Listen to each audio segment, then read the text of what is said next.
Hey everybody, how's everybody doing? Hope you guys can hear me. I'm going to turn my other phone here down, I guess, in my ear here. So I thought I'd go live. By the way, welcome. My name is Kyle Suggs. This is the Conservative Take. As you guys know, what's going on right now is a primary for the 2022 midterms, and it's huge because you have states like Arizona and Michigan in play. And so what I want to do is share with you some information. I know you guys all care about the Arizona race, which I'll get to you in a second. What we're waiting for right now is a ballot dump to happen, which is going to let us know what's going on. I'm going to give you a quick status. I have the Charlie Kirk show in my ear right now. I'm going to summarize what's going on from there. If you look at the actual race, you may say, oh my gosh, this thing is over. Kerry's down 40,000. Well, she was down 60,000. And I do have some encouraging news. However, Arizona is jacked up in terms of their election handling. They don't do things right out there. So they got to fix it and clean it up. So that notwithstanding, I'm going to cut right to the chase here and let you know that there is a strong possibility that Kerry will pull this election out. I'm getting this directly from the war room at charliekirk.com, and he's got real numbers behind it. And what he's saying is seeming to come to pass.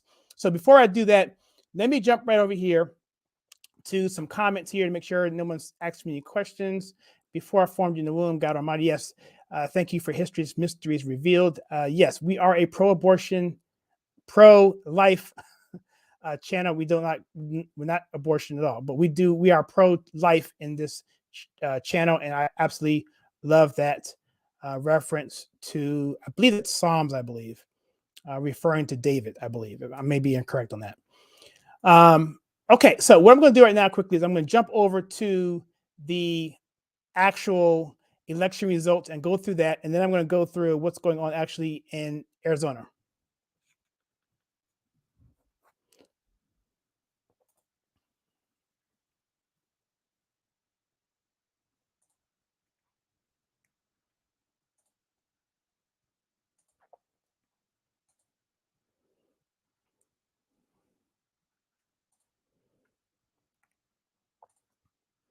All right, so here we have I'm bringing this up on the screen. We have the actual election results from, this is actually from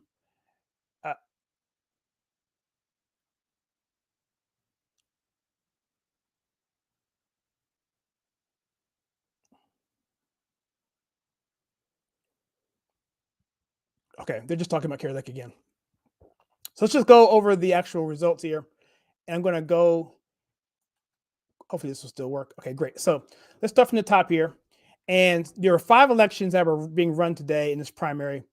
They are Arizona, Michigan, Kansas, Washington, and Missouri. So let's just come down from the bottom up and start there first. So here we have Washington State primary. We have Tiffany Smiley losing to a Democrat, actually, in the Patty Murray, which I'm weird about, because why is that? It's not even a primary. That's a Democrat going against another Republican. Not sure about what's going on in Washington State there. Anyway, the district house there, District 1 primary, that's also called for Democrat. Let's come to Missouri. This is the Senate Republican primary. Eric Schmidt has a commanding lead there. That's also, I believe that's also a MAGA candidate. And by the way, MAGA's doing very well tonight. If you don't take in Kerry Lake as a part of that, MAGA's doing very well. In other words, Trump endorsed candidates are doing well, and it could be even better if Kerry pulls this off. I'll get to that again in a second. Let's come up to skip Missouri. That's Democrat. Here we go here to Michigan. This one's interesting here. We have Tudor Dixon. This is the governor Republican primary. He won a commanding victory there at 40%. Coming up to the Michigan House District 1. That's an uncontested race there. Jack Bergman, he won that. And I thought we saw Blake actually, let's see here. Michigan, I thought, was actually having a huge victory here, but I don't see that showing up here.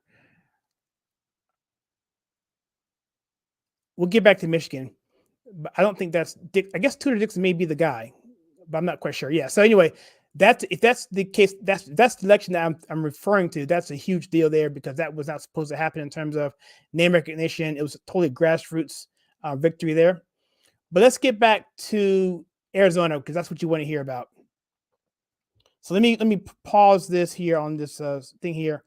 And so what we have here, the election for Kari Lake, the governor, we have here right now. She is at, looks like 192 to 232. That's 40,000 votes that she is behind. That's a lot to come up with. So what's happened here in Arizona is that you have a lot of mail-in voting. So all the rhinos and the Democrats did the mail-in voting beforehand. Republicans, who are MAGA loving, America loving people, don't trust the process, obviously. So what they had done was they were going to do same day voting, and they call those drop off votings. I have some drop off votings and some numbers for you. So if you give Kari a 40,000 deficit, from what we're hearing here, they had a true sample of actual voting of 100,000 day of voting, and maybe higher than that. Of that 100,000 people that came day of voting, we're looking at a 2.5 to 3.0 to 1 ratio for Kari Lake. So every 2 voters coming, every 3 voters, 2 of those are going to go to Kari. That's what we're seeing. If that pans out, if you want to know the numbers, you can go to charliekirk.com and see that. But I'm just giving the summary. If that pans out just in Maricopa County by itself, that will put this race even. That would put Kari essentially at a dead tie because the numbers pan out to about a 40,000 vote net. If you look at 62, if you anywhere from 58% on the low end to 68% on the high end, take the mean average of that at 62. Now you're looking at a net of 40,000, which is a dead even race. And that doesn't even include the counties that she's actually doing well in now, the rural counties. I'm going to pronounce this wrong. Pinal County is one, and La Paz County, I believe, is the other one. And those counties, even though they don't have a lot of population, she's swinging those counties to her column. And Charlie Kirk is saying, if everything pans out right, you can see Kari Lake win this election by anywhere from 5 to 10,000 votes, which, by the way, this won't happen tonight. So right now we're waiting for a dump to happen. If the dump pans out the way we think it's going to pan out based on these numbers and scaling it, then it's on. If for some reason it doesn't pan out, then something else is going on. I won't say it here because I'm also being streamed on YouTube. If that happens, I'll cut the YouTube signal and go directly to Rumble and say how I really feel. But if it pans out the way we're suspecting it to be, it's going to be an even race going into that dump and into the night, with the other counties bumping, going towards Kari. Now, look here. This county here at the bottom here, earlier in the day, I'm not sure what county this is. This is like in Santa Cruz County. This county here, early in the night, was for Robeson. She is the Mike Pence backed candidate, the rhino. She has a millionaire husband. She's got plenty of money. And according to Kari Lake, and not just Kari Lake, what she's done, this person named Karen Robson, I guess that's her name, she actually was misleading the constituents within her community to ask for money, even though she didn't even need it, and was flipping those recurring payments for elderlies, draining their accounts and exploiting them without them knowing. And unethical practices is what she's been accused of by the Lake campaign. And so she's that kind of person. And so a rhino like that should not be winning a border county,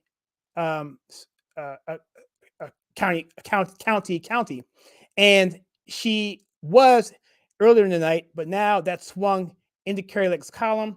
If you come over here to Pima County, looks like she's down, wow, pretty big percentage points there. But I would imagine these border counties are going to start swinging more and more to Kari Lake for the simple fact that they are impacted by what's coming across the borders. Here, Cochise County, I'm not sure what that is. That's not been named a lot, but she's down about 7 points there. But they were talking about, let's see, where's it here? Navajo County. Where is it? Well, Maricopa, we know about that. Oh, these kinds here. Okay. Conino, I got it right here. And Pinal. Where's Pinal? La Paz, that county. So I don't know Arizona that well. I didn't prep very well for this particular video. I was expecting to do a video tonight because, quite frankly, I felt Carrie would be up by 10 points by now. And when I saw that she was down by, 6, I was earlier in the day. I was like, okay, well, this is not good. So I pulled up some pundits here that I could trust. And Charlie is into the numbers like I am. And he said this could be a long night if things happen. So what I'm going to do is I'm going to hit the volume here and I'm going to scroll on my desktop here. You can look at some emails that I have going on and some things that Charlie Kirk has posted on True Social while I listen to what they have got to say here. And I will transpose that information to you as I hear it.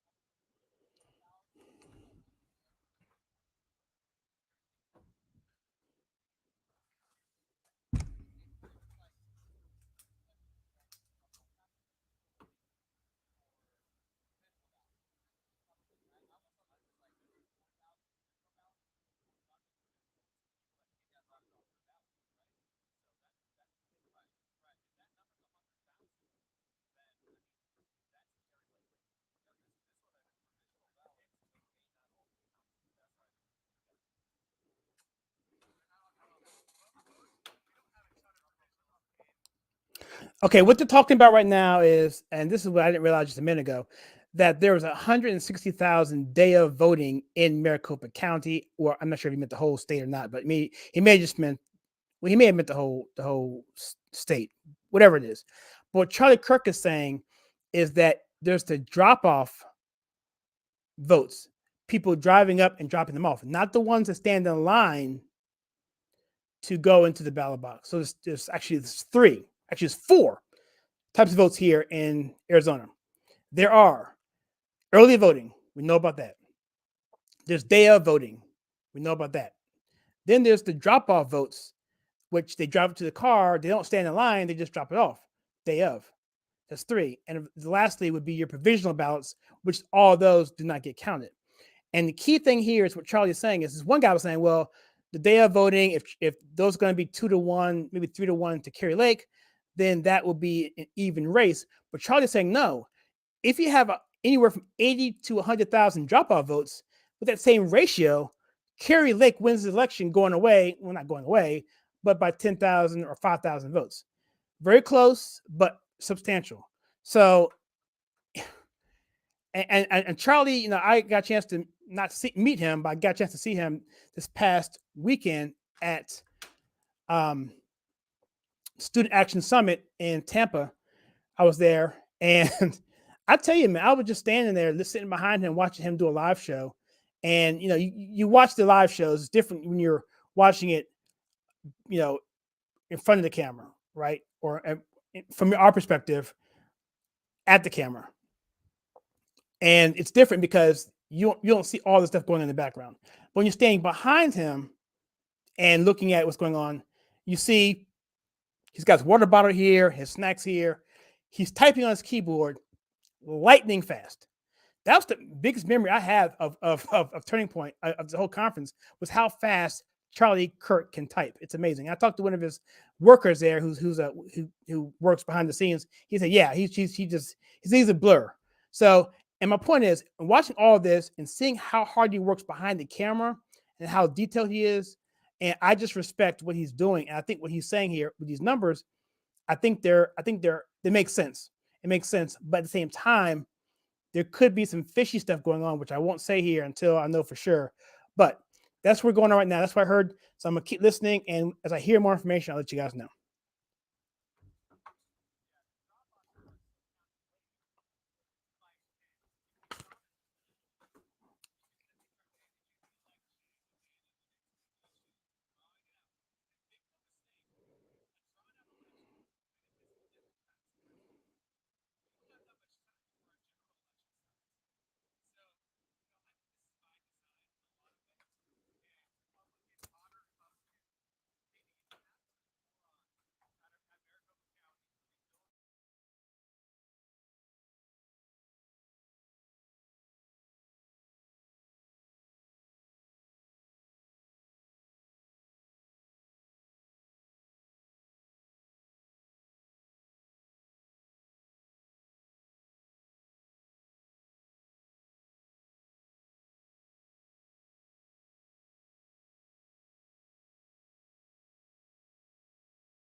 All right, I have some information for you about Michigan, which was not showing up on this race. See if we can find it. The guy is Gibbs. I think Josh Gibbs or John Gibbs beat a gentleman by the name of, I believe, Peter Meyer, West Michigan Congress. And I don't see this race showing up in this particular area here, which is why I missed it.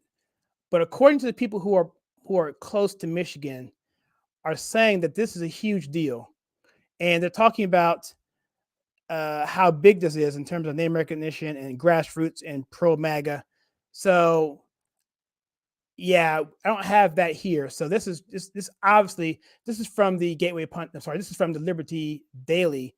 This does not have the entire night, which is fine, I guess. So anyway, that's what I wanted to let you guys know. I heard that just now. So that was what I was looking for in Michigan. That's what I was trying to find. Couldn't find it, which is why.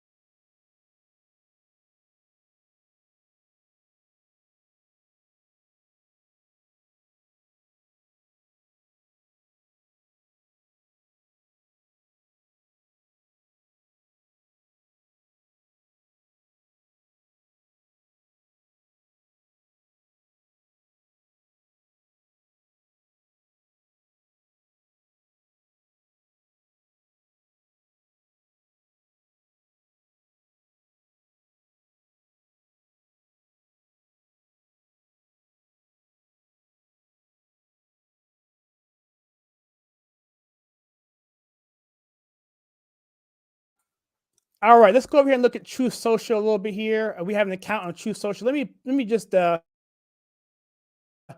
some time. Some of our people who help us on this channel bring up some stuff here. I'm gonna read these people out. Our VIP sponsors: The Right Show, Team Jesus, been with us for over 2 years now. Jackie Augustine, she just rejoined. Jay Carpenter, D. McClure, Ruby's 200, Gloria Williamson, another longtime subscriber. Jay Davis and N. Dembeck. Thank you so much. These guys are the ones who contribute every single month. Anywhere from, I think our tiers are $1 all the way up to, I believe, $9.99, and we provide other stuff. Like when we went to where we go, Tampa. We did a video. I did a 15-minute video of all the stuff that I packed up for the trip, and it was a fun video. And another video I did was our setup here for the conservative take when we bought a new PC. We got some new lights, got some new camera, got a brand new teleprompter, another camera, other stuff. I just did a video there, so stuff like that. But also I do private videos just to give a status of what we're trying to do here at the conservative take, and some of our vision and what we want to do and going forward. And people who want to contribute to that get that. Plus, you get other stuff like you get virtual stuff, like you get icons and you get different things that you can put on your page. We have background desktop displays for your wallpapers, stuff like that. Just an appreciation, a token of appreciation for people who want to spend your hard-earned money with us. And so with that in mind, I also want to just let you guys know that we do have other ways that you can help here. On Truth Social, you can support us there. It's go to truthsocial.com, and the handle is theconservativetake.com. Also, we are on Rumble. Same thing. Go to rumble.com, The Conservative Take. And we also are on Locals. And Locals is cool because Locals is similar to, let's say, a Patreon, which you can come on and you can sign up for a monthly tier or a one-time tier, and that gets you added access to the channel. We have videos out there that we don't put on YouTube for obvious reasons, but also there's a bunch of free stuff there that we have for people who can just sign up for free. So you can sign up there for free and get the regular stuff that we put up there that we don't put on YouTube. Plus, if you want to pay, I think $2 a month, it's the least that you can do. I can't control that. Rumble says you can only do at minimum $2. But if you want to do that a month, you can get more stuff there that we definitely make it worth your while. And so that's there as well. And that's also going to actually replace our servers that we had before called the Gate. And those of you who sign up for the Gate, you can still access it by going to Rumbles, by going to locals on Rumbles, go there and then sign up for free. And then there'll be a link to all the legacy videos that were there before. So you don't miss out on anything. All right, so let's take a look at some of these tweets here that Charlie Kirk put out here, because this is interesting. Let's see here. Everyone needs to know the name of Pinal County Elections Director David Frisk. This is a third world Banana Republic level election happening here in America. David Frisk and Pinal County leadership must be held accountable. So obviously, this is just a fiasco.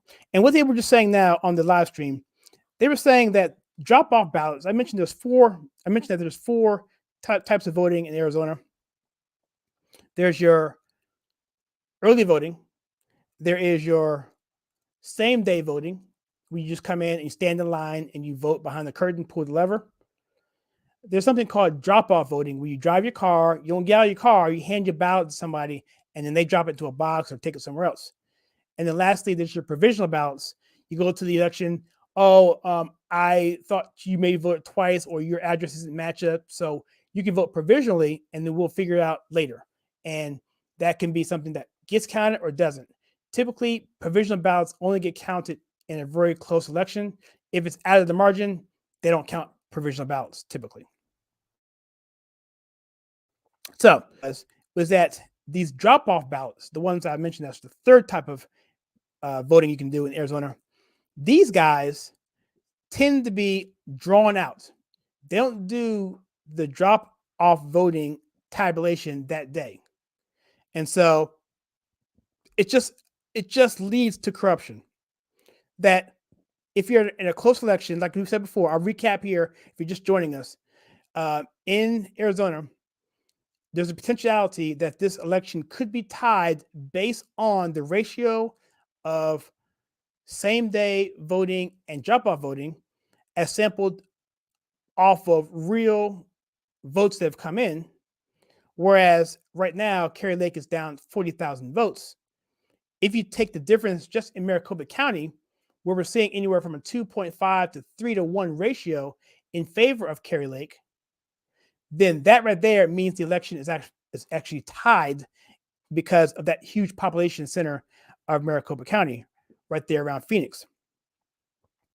And so, but if you count the drop-off votes and that they follow the same pattern or ratio of the same day voting, anywhere from 2 to 2.5 to 1, then if you have 100,000 votes to say that were dropped off, which you're saying that could be that many, then all of a sudden you have Kari Lake winning this election by anywhere from 1 to 2 points, which is incredible if that happens.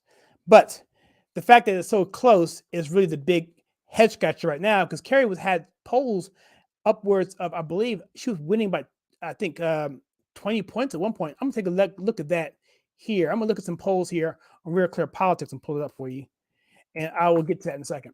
So right now we're on True Social. RSBN says that back-to-back victories, Trump endorsed congressmen win big in Arizona. Looks like, if I can read this here, Trump endorsed Representative Paul Gosar and Andy Biggs won their respective primary elections in Arizona on Tuesday night. That's good. We also mentioned about this gentleman by the name of Gibbs. I forget his first name, but he won over a guy named Peter Meyer, who essentially lied about his loyalty to the Republicans and basically just turning his back. And according to Turning Point, he said something that I don't remember, but he lied to them, and then they pulled him onto the show to ask him about it. But he's not going to be a factor because he lost to a guy named Gibb, who was a non-name recognition grassroots candidate out in Western Michigan. Let's keep going here. This is the Charlie Kirk Hour. If you want to check that out there. He has some good stuff on this channel earlier that I wanted to talk to you about. Let me see. Let me just come up here and see if I can click on a hashtag. Let me see if we got one here. There's no hashtag. Let me see if I can pull one up.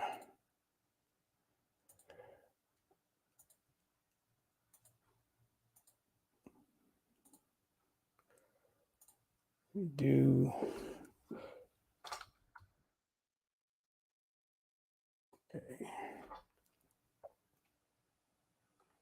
this guy here says, I lived in Arizona for 7 years. It's literally the most corrupt voting system in the country. Voted in 2016 and 2020. Yep. So I'll let you see that for yourself. And here's something that Charlie Kirk put up on the screen a minute ago. I'm glad he did this because I didn't get a chance to actually show this before. But this is when I first got it on the air. Charlie Kirk had just put this up on the screen. And so here's what he has. Pima County just added 1,094 ballots to the Republican race, 65%, 27%. That's almost a 3-to-1 ratio. Here you have Kerry Lake in Apache County, 57% to 31%. That's a 2-to-1 ratio roughly. And here you have, I'm gonna say this wrong, Cochise County, 57.9 to 33, which is roughly 2-to-1. And so that's what I was saying before, where if you look at, and this is the ratio that they were referring to, the day of voting is anywhere from 2.5 to, in some cases, 3-to-1 ratio of people day-to-day voting. Let me start from scratch here. If you're just joining us right now, Kerry Lake, as of this last time I looked, about 10 minutes ago, she was losing the election to Robin, whatever her name is, the Rhino, the Mike Pence endorsed Rhino, by 40,000 votes. And just said, oh my gosh, that's insane. That's crazy. And yes, it is, because I'm going to show the polls here of how it was prior to the election, how bad this really shouldn't be. This really should be a called election for Kerry Lake right now. But it's not. She's down 40,000 votes. But there are 4 ways you can vote in Arizona. You can vote early voting. We know about that. You can vote day of. You get up in the morning, you drive to your car, you park your car, you get out of your car, you stand in line, you go behind the curtain, you pull the lever, you're done. That's number 2. The third way is you get up in the morning, you get in your car, you drive to the poll, you don't get out of the car, you hand somebody your ballot, they drop it in a box or do whatever, you go off. That's 3. And the last one is you get out of your house, go to the election, forget your ID, forget your name, forget your address. They'll know who you are. And you say, okay, you know what? We can't prevent you from voting, but you can sign what they call a provisional ballot, which we may or may not count depending on the election results, if they are close enough that we feel deemed necessary to actually count your vote, or even try to count your vote, or verify who you are to count your vote. That's number 4. And so of those 3, the second 2, the day of voting, and the third one, the drop off voting, those 2 are looking to be a 2-to-1, 2.5-to-1 ratio. And the reason why I say drop off voting is the same is because those people are people who are fearful of the system, of the machines that they still have in place. You know about those machines. We covered it on this channel many times. I don't want to say it here because I'm streaming on YouTube, but they don't trust the system, so they want to go in person to vote. Because those people love this country and because they work for a living, they have to get off work to go vote. Those are the ones who are voting for Kerry Lake, MAGA first, America first, Trump endorsed person. And that's why we're seeing these strong ratios here. And if that pans out, and Charlie Kirk is saying on this radio station that if this pans out correctly, just Maricopa County alone, if you just take the consideration that of the people who come in being down 40,000, that same ratio for Maricopa County, same day and drop off, would basically be a Kerry Lake victory by about 1 to 2 points, which would be incredible. So I'm going to click on the, it's been a while. We were waiting for election dump to see what the next round of votes look like. And I'm going to listen to that and I'll get back to you in 1 second.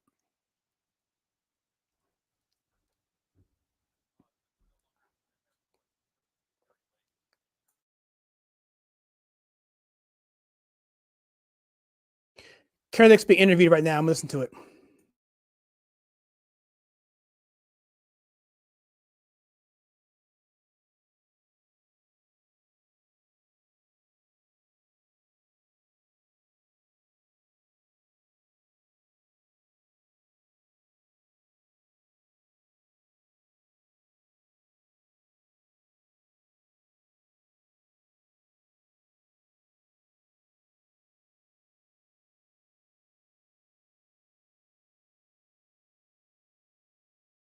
Carrie Lake is talking. She's sounding very, very confident. What she said right now is that they're counting the votes very, very slowly.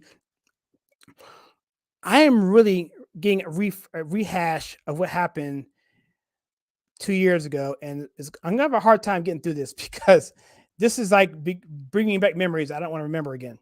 However, she's saying, Carrie Lake, just now, she's interviewing right now live, that the votes are coming in slowly, but of the votes that are coming in, they're winning 7 out of 10 votes, and that most of the votes haven't even come in yet, which is what she's saying. And if you look at the actual, let's go back. I'm going to stop the share here. And let's go back and look at, I'm going to stop the share here. I'm going to go back and look at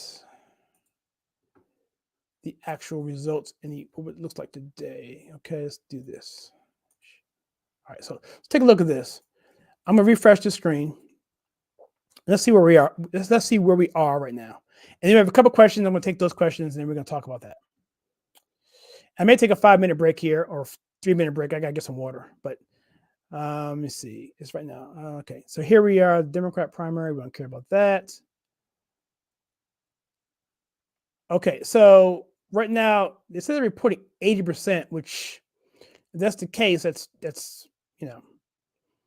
getting close. But she sounds confident, and Charlie sounds confident. But when you see 80% and you're still down that many 7 points, we have to see there. It's still 40,000 roughly. I'm not taking the numbers there. That's roughly still. Looks like she's caught up by 2,000 votes. So look, if those 20% comes in and they're 7 to 10, then yeah, it's going to be over for Kerry. It's going to be close no matter what, and it shouldn't be this close. It should not be this close. So let me do one thing here. I'm going to stop this share, and I am going to stop this. I'm going to show you the polls from Real Clear Politics. I promise that. Unfortunately, I can't share 2 at once, so that's why I got to keep stopping and sharing again. So let's go to this tab here, Real Clear Politics, pull this up, share that. All right, let's go to, this is Pennsylvania. We don't want that. Let's come up to, close this. Where we got polls. Okay, let's go to election polls. I think we want governor polls, don't we?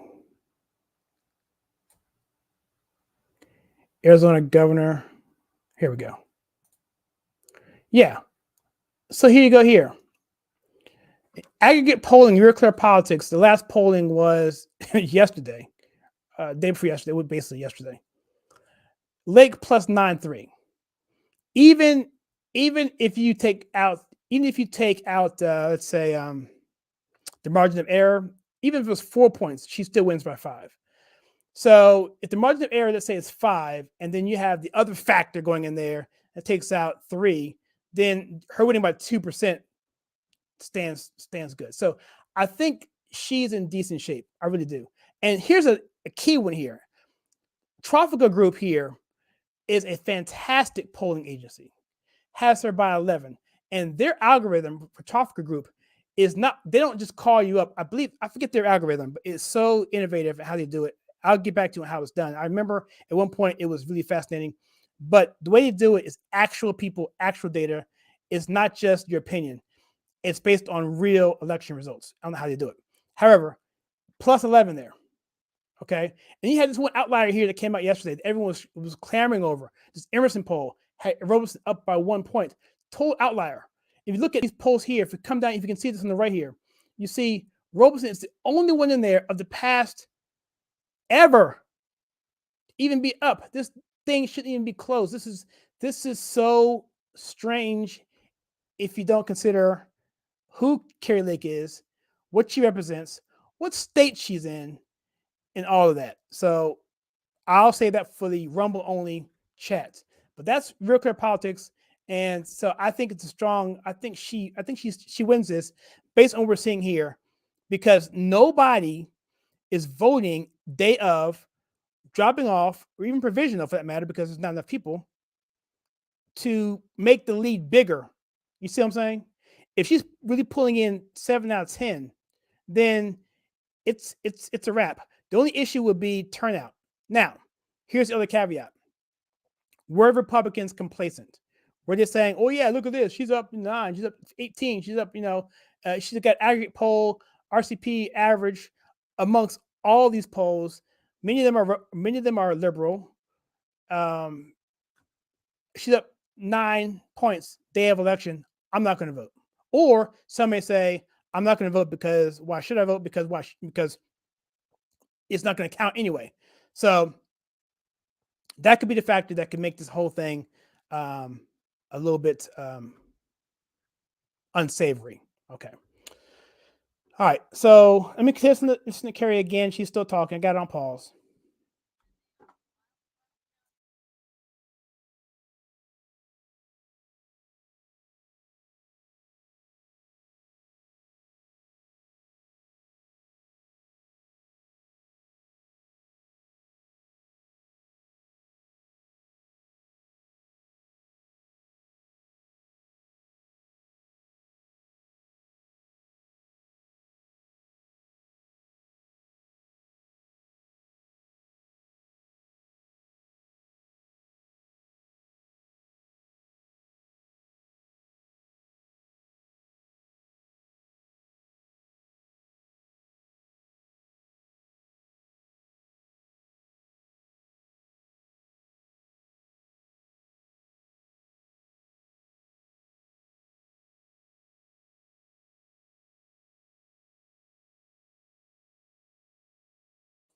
Okay, let me give you a summary of what Carrie Lake just said here. So just to recap, I know I'm saying this over and over and over again.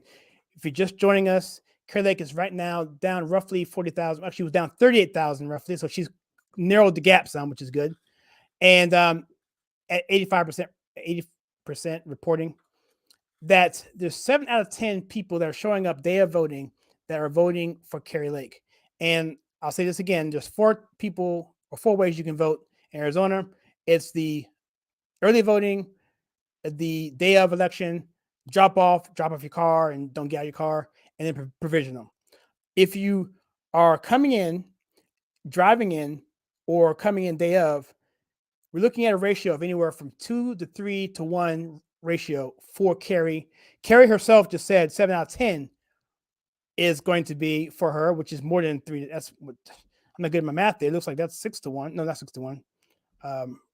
Well, if half is 2 to 1. Yeah, I guess that's right. Yeah, she's right. Yeah. So 2.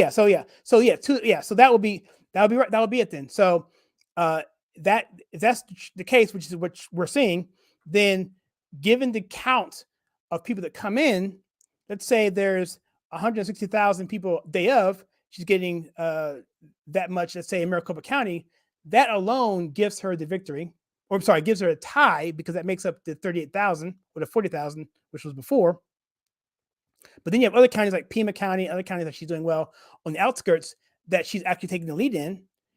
That bumps it up. And then you take into consideration that Charlie said, the drop-off ballots, when you just drive your car and give it to a person to do it, then that's enough for her to win by 2 points.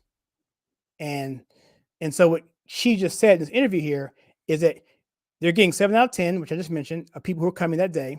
She said they're counting, but they're counting very slowly. She said, I quote, "They're incompetent." She said that. And then the reporter said, "Well, you're losing. So what's going on?" She said, "No, we're not losing." She said, again, that the votes, when they're counted, she's going to win. She knows it in her heart. And that the down ballot people that are winning, she should be winning because she's the top of the ticket. But she's saying that's not a worry because they're just taking this whole race really, really incompetently. And then she said that her candidate, her opponent, spent $26 million on the election. And she said that they're going to win. And she said that they're going to clean up all the stuff that's going on right now in Maricopa County. She said that it's a total mess. She said it's the Wild West and they're going to fix it. So that was Carrie Lake's words just a minute ago. And so now with that, I'm going to jump over to I'm gonna click back over to the election results. I'm gonna share that screen real quickly. And I think we have it here. Okay. All right. Okay. So what's I gonna do next? Let me listen to this real quickly, Charlie Kirk, and I'll get back to you guys.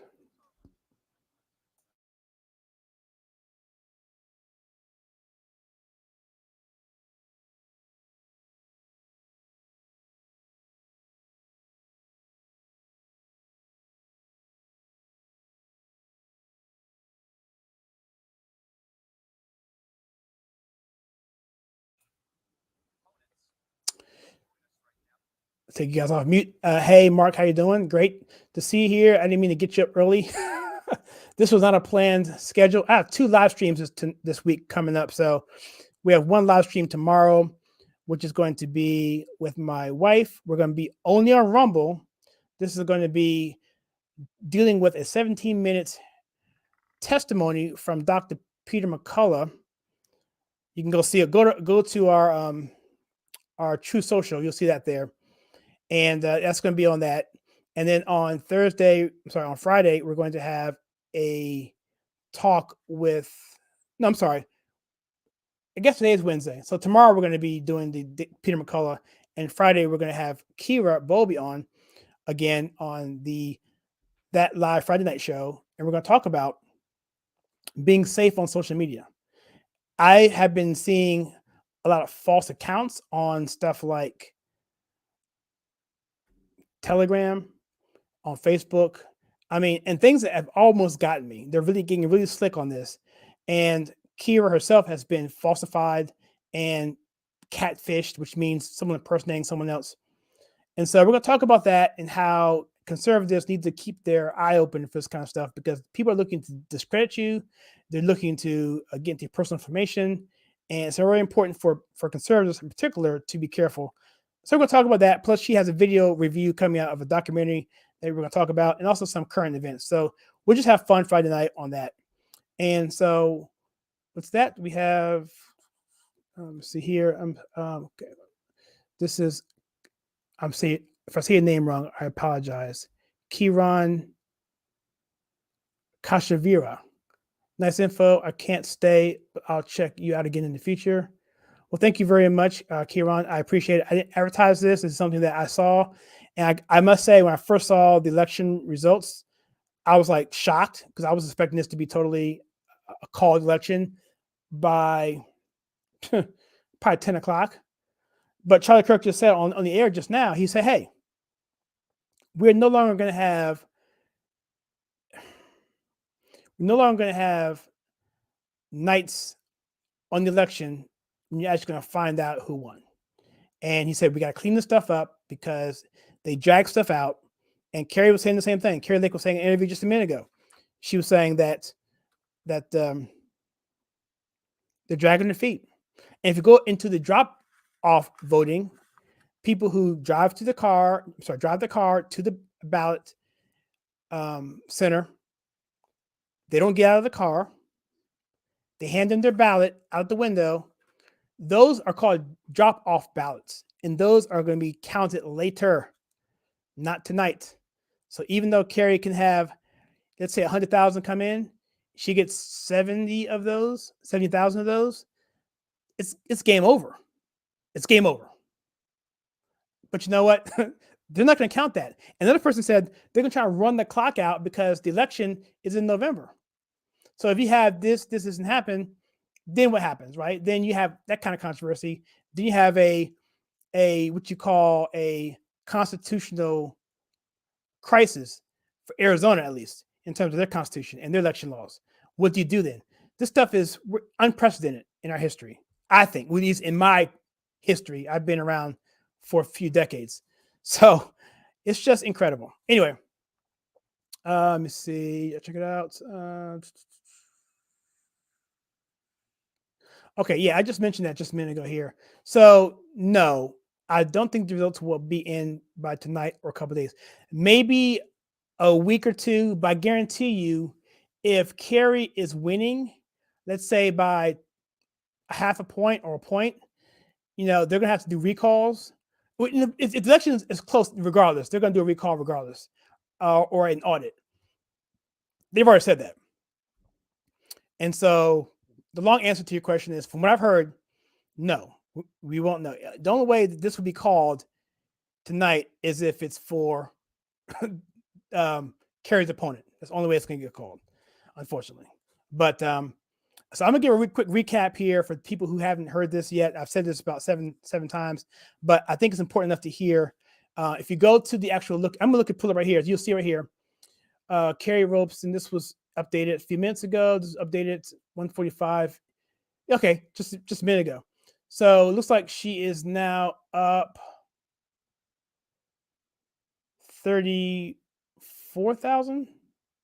So it's slowly getting tighter, guys. Slowly getting tighter. And yeah, so when I first started this, it was 40,000 up. And so right now she's down 34,000, give or take. And so let me see here.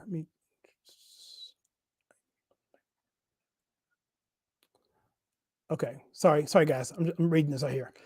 So okay, so she's up by 30. Let's call it 40. Okay, at the time this thing started, she was up 40. Robeson was up 40,000.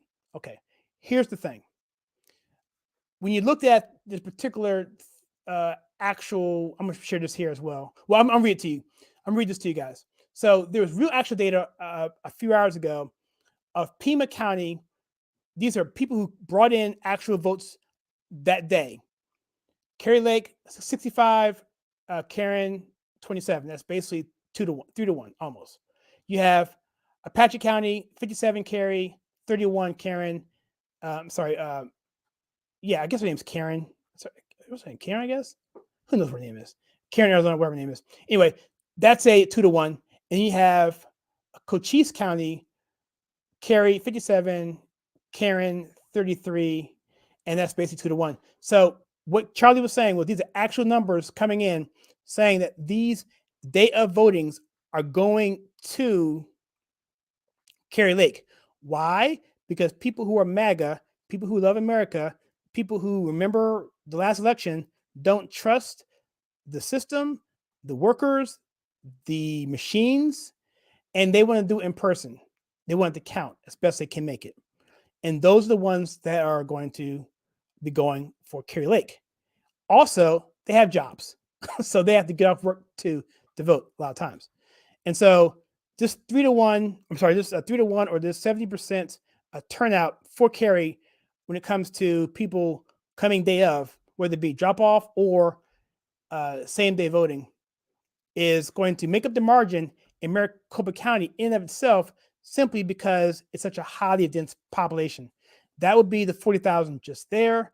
And then you have other counties like Pima County and other counties on the outskirts, which is doing well, which would give her a cushion to get her to that. But then you have what Charlie was mentioning is the drop-off ballots, which could be anywhere from 80 to 100,000. And she's getting 7 out of 10 of those. It's game over. She wins by 2 to 3 points, or 1 to 2 points. And if you look at the actual polling where she was actually looked at, Real Clear Politics had her at a 9.3, which if you factor in, let's say, at the worst case, a margin of error of, let's say, 4, which is insane, that would bring it down to 5. And then if you bring in the factor of the fudge factor of why I can't talk on YouTube, that bring it down to 3. And then you talk maybe 1% of people who don't want to show up because they're disenfranchised, or the other candidates down ticket that are other people on the ballot that are Republican that are running. Then you have that 2 to 1% margin that Kerry could win by. So there's definitely room there based on what we're seeing in the polling, because the polling is not that far off, because Trafficker Group had her winning 11%, and that's nothing to shake a stick at. They are absolutely a very accurate polling agency. I was very impressed by them the past 2 cycles. And so anyway, that's that. So let's ask more questions here.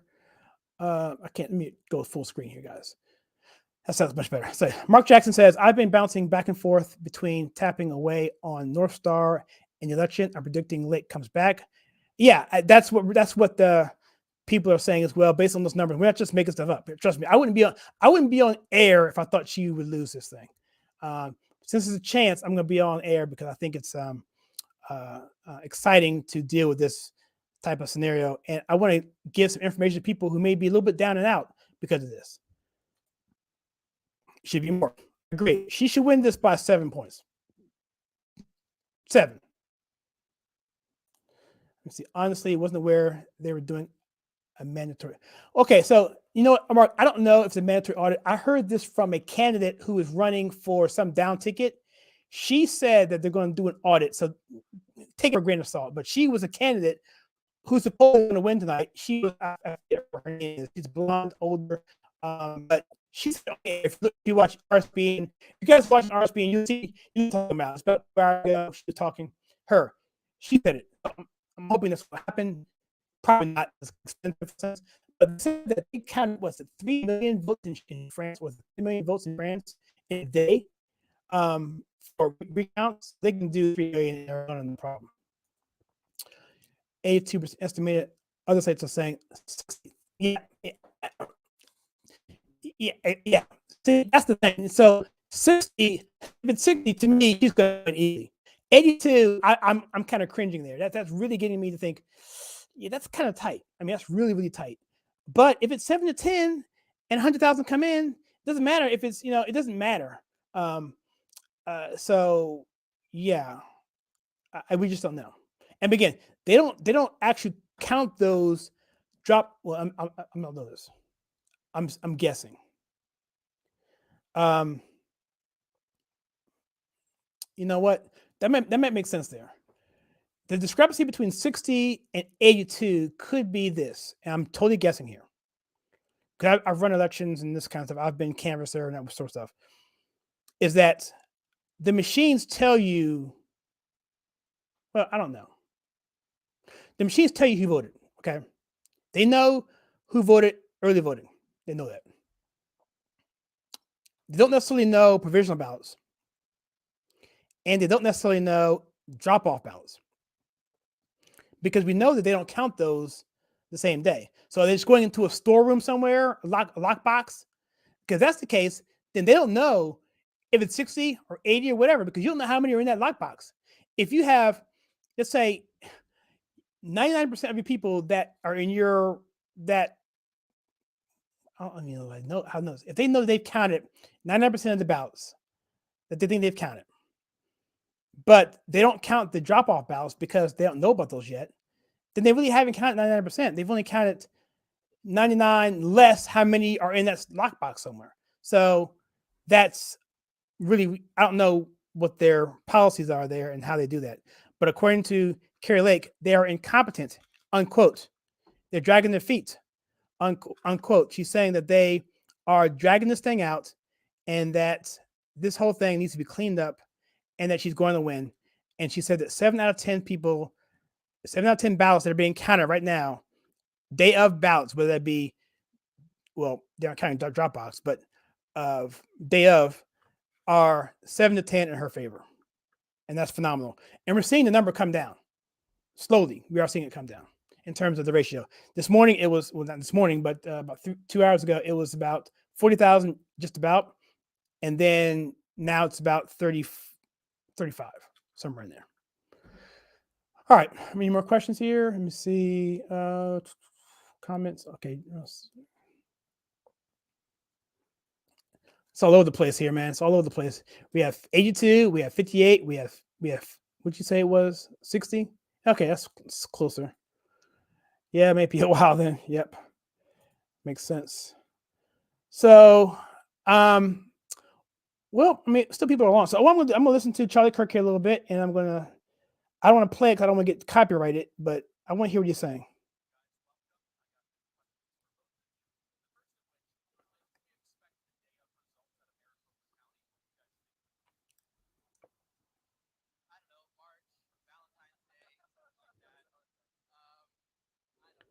He's asking, when can we find the results for Maricopa County?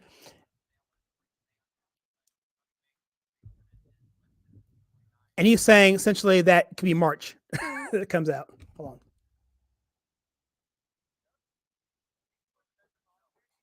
I lost my feed. Sorry, guys. See, if you that's terrible. See, if you pause on Rumble, it doesn't buffer like YouTube. YouTube, it'll buffer. You pause a live feed, an hour later, it'll stay. It'll take that hour that you were on pause and let you go forward. Rumble won't do that. It'll give you like maybe a minute, and then it'll go jump forward to the current. So I lost that feed. But basically, the question was, when can we expect Maricopa counties to come through? He said basically March. He was joking, obviously. But anyway, so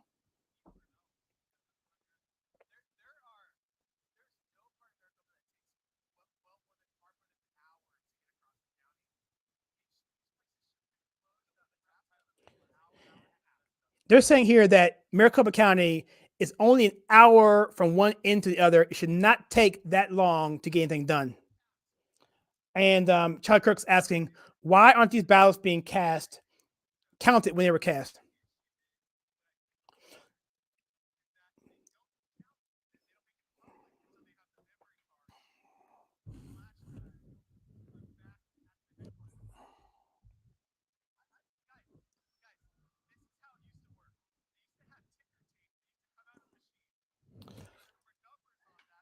They're talking about how elections used to be counted with ticker tapes. You still know back in the old days, within an hour. They're just saying there's just no possible way this should be taking this long, regardless.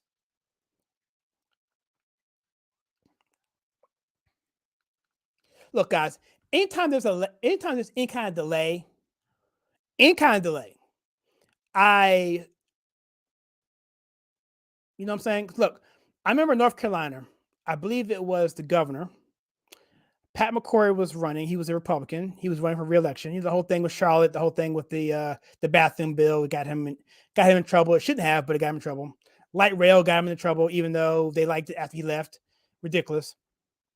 But he was actually winning by a very small margin, maybe a few thousand votes. And in Durham County, mostly, if you know what I'm talking about, county.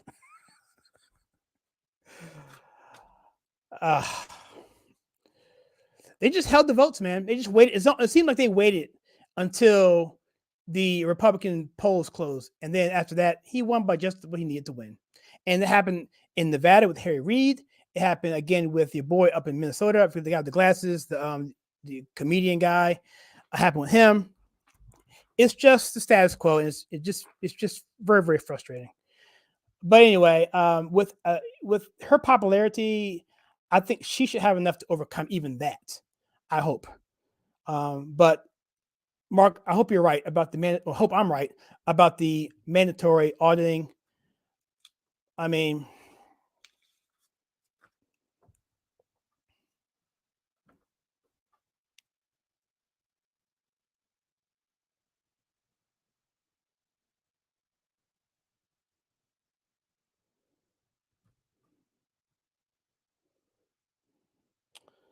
okay, so what Tyler's saying is Pima County, I believe it's what he was saying. Let's go back to that county real quickly. Let's go look at that county here.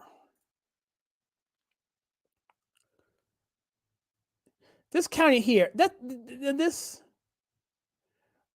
okay. This makes sense. So supposedly this county here, Pima County, is going for Karen right now. Looks like this is a very big McCain County, very traditionally Rhino establishment, GOP county. And they're saying that by her turnout there is very encouraging, that is something that it's a stronghold for the establishment. And she's within 5,000 votes there, which is pretty. They're saying this is really, really good for Rest County. Also, this county here, I believe Tucson County was also, yes, this flipped too, guys. If you remember, I don't remember, Tucson County was a orange county for Robeson, and so was this county. Cary Lake was. So these two counties flipped within the past hour. This flipped within the past few minutes, I believe. If I may be wrong, if you go back and look at the video, Kyle, you're an idiot, you missed it. But I don't swear, but I am almost certain that this was orange at one point and she flipped it. It makes sense because she's only up by 200 here. So I think she flipped this one and flipped this one because these are the border counties, man. These are the ones that they know the impact of what's going on with this administration, letting these people come across unabated. It's just so yeah. So I don't think she'll flip this county, but if she can narrow that margin there and run up the totals here and this guy here, she can probably take this county here. This is, I guess, Navajo County. And Mojave, she should take this county. She probably won't get Maricopa, but she just needs to get close there.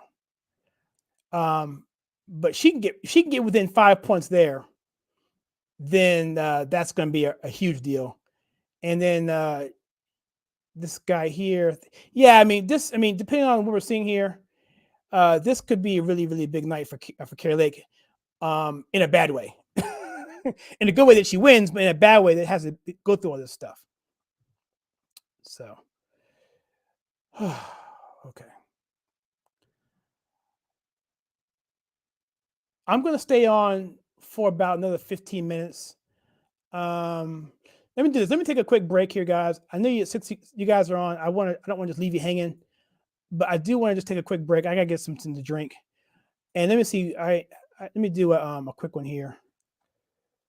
How long can I take here? How about a 2-minute break? How about that? I'm gonna take a 2-minute break. I will be right back, guys.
All right, I'm back. I missed my cue, but our family here, doesn't matter, right?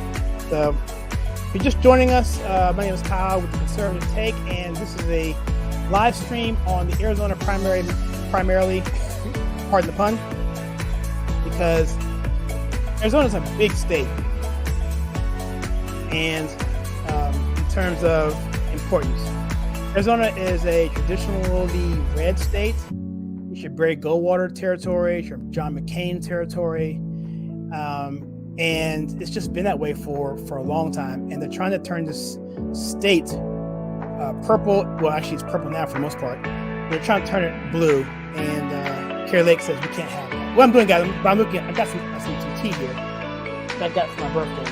This one is honey hibiscus tea from Jamaica. So, but I do have my Trump mug here. Get on board. Had this right before the election in 2016, and I use this when things are popping. So sorry for the noise here. If you get the microphone, sorry. I'll probably be staying on here till about, I don't know, 10 more minutes, I guess. If something happens, I'll stay on longer, but I gotta get to work tomorrow. So, any questions here?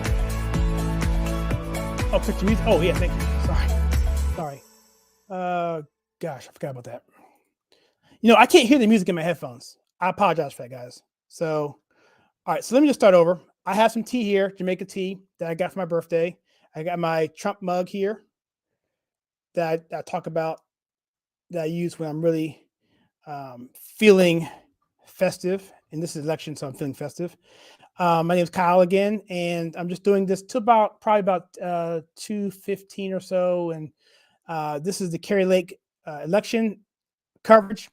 I really don't care about the elections. I tried to make it seem like I care about, Michigan. I really don't. I do care about Michigan. But I think Michigan is going to be a solid state in the future going for MAGA, just because the whole dichotomy of that. That's a total shift in the electorate in general from a demographic standpoint. Arizona is trying to maintain and try to combat, not Democrats per se, it's the rhinos. So being the Democrats in some ways is easier than being the rhinos because they're deceptive. They come across one way and then they turn around and stab you in the back. So that's why Arizona is important. So Kerry Lake at one point was down 40,000 votes, and most of those were coming from mail-in voting from Democrats because that's what they do. They early vote. That's what they do. We saw it in Florida. We saw it everywhere. That's just the culture. They want to do it early, and so but Republicans, people who love America, don't trust the system, the voters, the workers, the machines, and they work for a living, so they have to get off work a lot of times to go vote. And so they're making up the difference right now at a ratio of about 7 out of 10 who are voting day of, whether it be drive your car to the ballot drive your car to the ballot box and get out and vote, or drive your car to the ballot and just hand it off to someone else. That last one is called a drop-off ballot, which gets counted later. The other one gets counted supposedly in real time, but according to what Charlie Kirk just said, they don't even count them when it happens. This whole thing's utterly ridiculous. So, with that being said, if that ratio holds true in Maricopa County, which is the most densely populated county in Arizona, it's Phoenix area, then that ratio would turn out to be basically a statistical tie that would make up the difference of the 40,000 that she was down. And then you look to the other counties like Pima and the other ones I mentioned to you, Navajo and others. Lower population, so they're not going to do a whole lot, but it will help in a close race, obviously. But then you have the drop-off ballots, which gets counted later.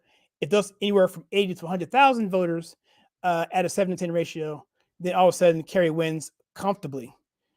Whew. Okay. So again, sorry for that music, guys. I didn't hear it in my headphones, so I wasn't sure if it was even playing. But I'm glad you told me, Mark. You are a valued member of this channel. Yes, appreciate it, because that's really embarrassing. All right, so let's go here. Let's go up this. So Mark here says, I'm gonna go to the full screen here. Let me try this tea. What you're seeing right now is the first time I've ever tried this tea. I got a big box of this stuff, international teas. I chose Jamaica only because it was the closest one to my hands at the time I was trying to rush to get downstairs.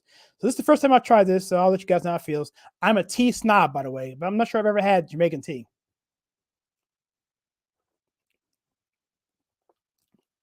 Jaman, not bad. It's actually pretty sweet, actually. Strange. I don't hate it, but it's just strange, different.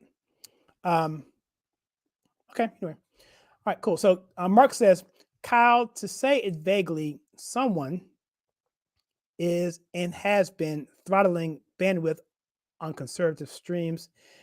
It's good enough that we test it on a few friends' channels. You know what? That's interesting, Mark, because right now I'm running at a megabit system here. And I'm getting my little handle here saying that there's an internet bandwidth issue, because on StreamYard you get like a little, that little icon on your phone, how many bars you have. It's like, it looks like a triangle upside down, and it's got the little bars. You see that. If you see that, your signal is struggling. And I shouldn't be seeing that because I'm totally plugged in to Ethernet through my cable here, through my server here. So not sure why that's happening. I will mention this to you off channel, how I have it set up here, Mark. I'll tell you off network of how I'm doing it here, but why that shouldn't happen. But anyway, but yeah, that's a good idea, because they know, because based on what you see in the thumbnail, what you see in the description, and the title is totally analyzed by YouTube, and they can make decisions rapidly. They have OCR, object character recognition, on thumbnails, and they have facial recognition, so they know if it's Trump or Kerry Lake or someone else. And so they say, yeah, so this is obviously going to be one of those kind of streams. So let's say we do this. So it's totally possible, totally within the realm of possibility, very, very easily for a company like Google. So good point there. Start talking politics, and the buffering begins. Been going on for about a week now. Yeah, it's interesting. If you go back and look at this channel, Mark, if you look at a lot of these videos I would do on like election results and predictions, I would get close to 800 views per, up to 1,000, sometimes more, for just that kind of thing. And now I'm barely breaking 200, if I can get that. And so I haven't done as many of those anymore, because it's not really cost effective, because those take a lot more setup.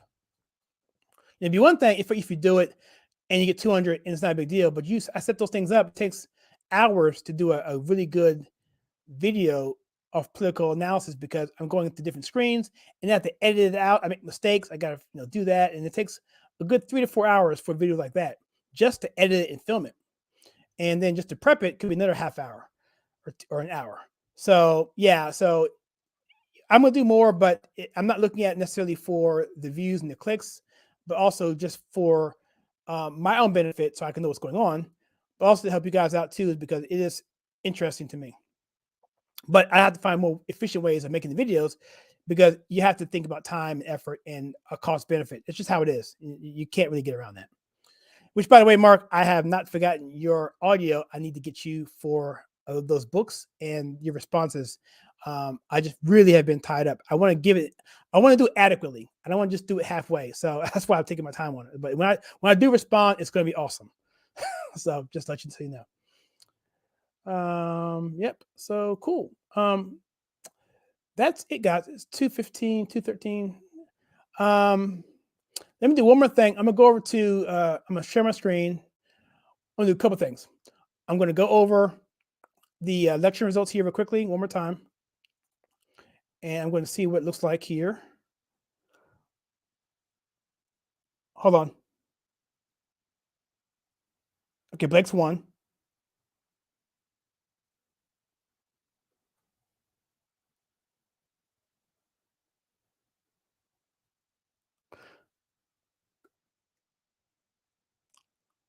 Charlie Kirk says that he is 75% sure that Kerry Lake will win based on the outstanding votes and what they're seeing on the ground. He said it will take a couple of days, but he's 75% sure that Kerry will win. It will be tight.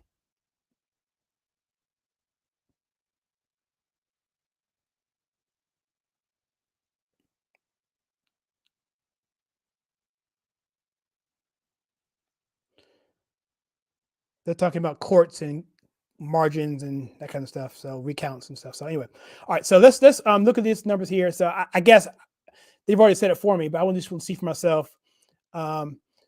This has been refreshed as of 2:14 in the morning. I get to bed, guys. Sorry. Looks like what's yeah, it looks like she's catching up, guys. Now it was 30. Now it looks like it's 30. Getting up. I need to calculate. My math is horrible. Let me do this. What's that? Someone do the math, please. Someone do the math, please, on this. 242 and 210 Is that 231? Is that right? Yeah. So it's getting closer. All right, so it's getting close. So it's slowly but surely it's getting closer. And the estimate is still 83. So at this rate, she'll catch her by about tomorrow by noon. All right, 500,000 are voted in. So the Charlie Kirk show is ended. They're done. So I got no more on that. So headphones are off on that. So no headphones. And that's where we stand there, guys. And so that's what I'm going to do before I end this. I'm going to close Real Clear Politics, close this tab, and I'm going to close this election results here.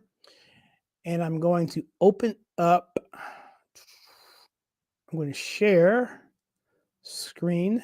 I'm going to share Truth Social and just see what's out there.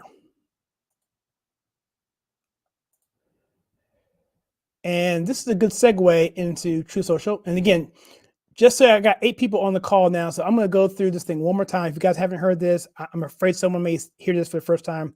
If you're just joining us, my name is Kyle Suggs. This is the Kari Lake watch for the primaries for the 2022 midterms. Kari Lake is a Trump-backed candidate running for governor. She's awesome. We did a video on her, and she just handles the media incredibly well. She's strong on the border. She's just awesome. I mean, she could be another Ron DeSantis easily. Easily. She's like a Ron DeSantis clone, I think. So anyway, this came out earlier. This is when she was down 40,000 votes. So Kari Lake, in her election against this person named Karen, I just call her Karen. Her last name is Robeson, I guess, but I would just call her Karen. Very well financially backed. Rhino, Mike Pence backed. So obviously we're not supporting her. Looks like in Pima County, which is a stronghold county for for like rhinos, for the McCains, for that sort of thing, is running almost a 3-to-1 ratio. Well, actually more 2-to-1. Let's be clear. More 2.5 to 1, 2.2 to 1. But a strong ratio of same day voting. If you look at Apache County, same thing, 57 to 31. If you look at Cochise County, I'm probably saying that wrong, 57 or 58 to 34.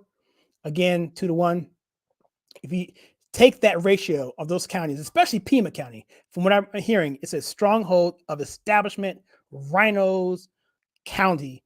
She is killing it in that county.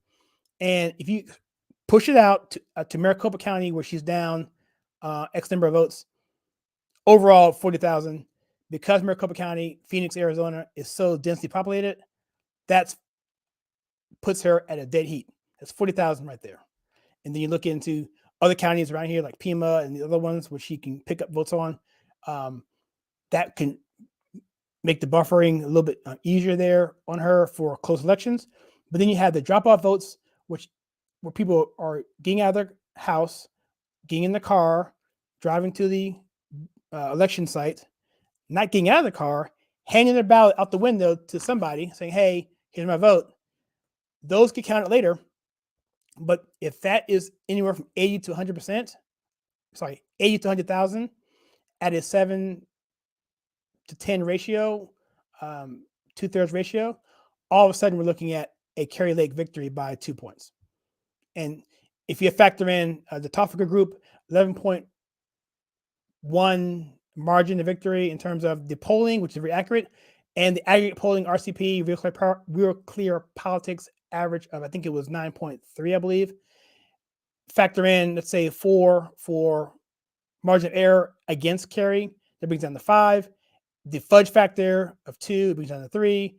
The factor of I don't care, I'm not going to show up, or the other smaller candidates on the line, that's 1. That brings down to 2. There's your margin. There's your margin. There's your margin. So it's that simple as that. So the only way I think this gets lost is if people just don't show up. And what I've heard is that the turnout metrics are what they're expecting. So that's good. All right, let's keep going here.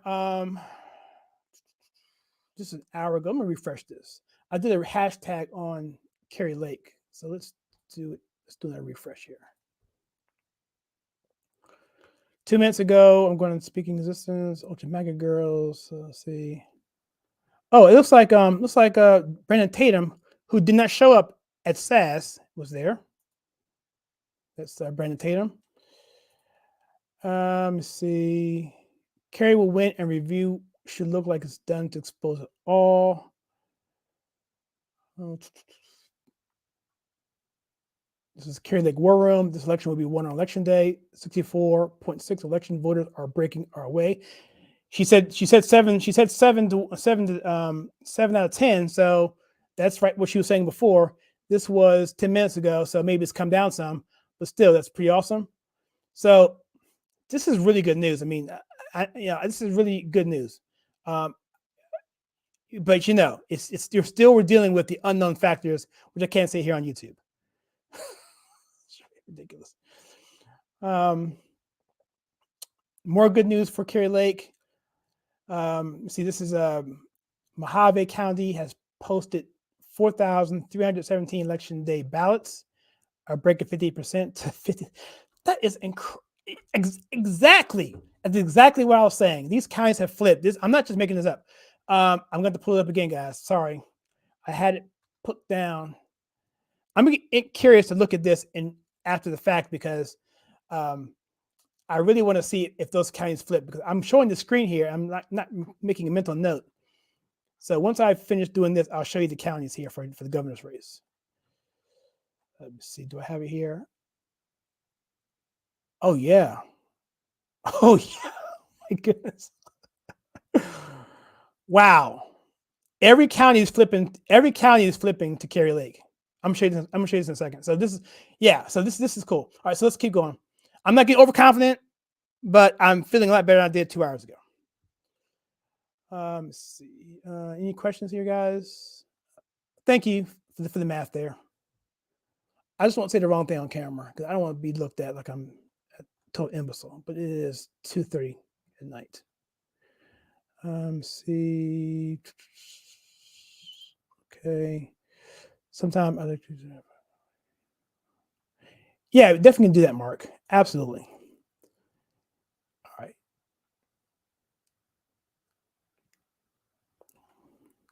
I'm gonna have to wait on these comments here, guys. I'm gonna have to star them again. Get to these later. Let me get to these comments later.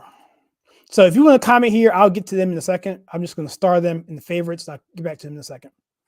Let's go back to let's close this comment out here so I can get rid of that. Okay, great. If you think I'm doing wrong, shout it out in the comments so I can kill the music, kill the scrolling bar, whatever's in the way. If I'm out the camera or my audio goes down, if I pass out for some reason, well, if that happens, then you can call 911.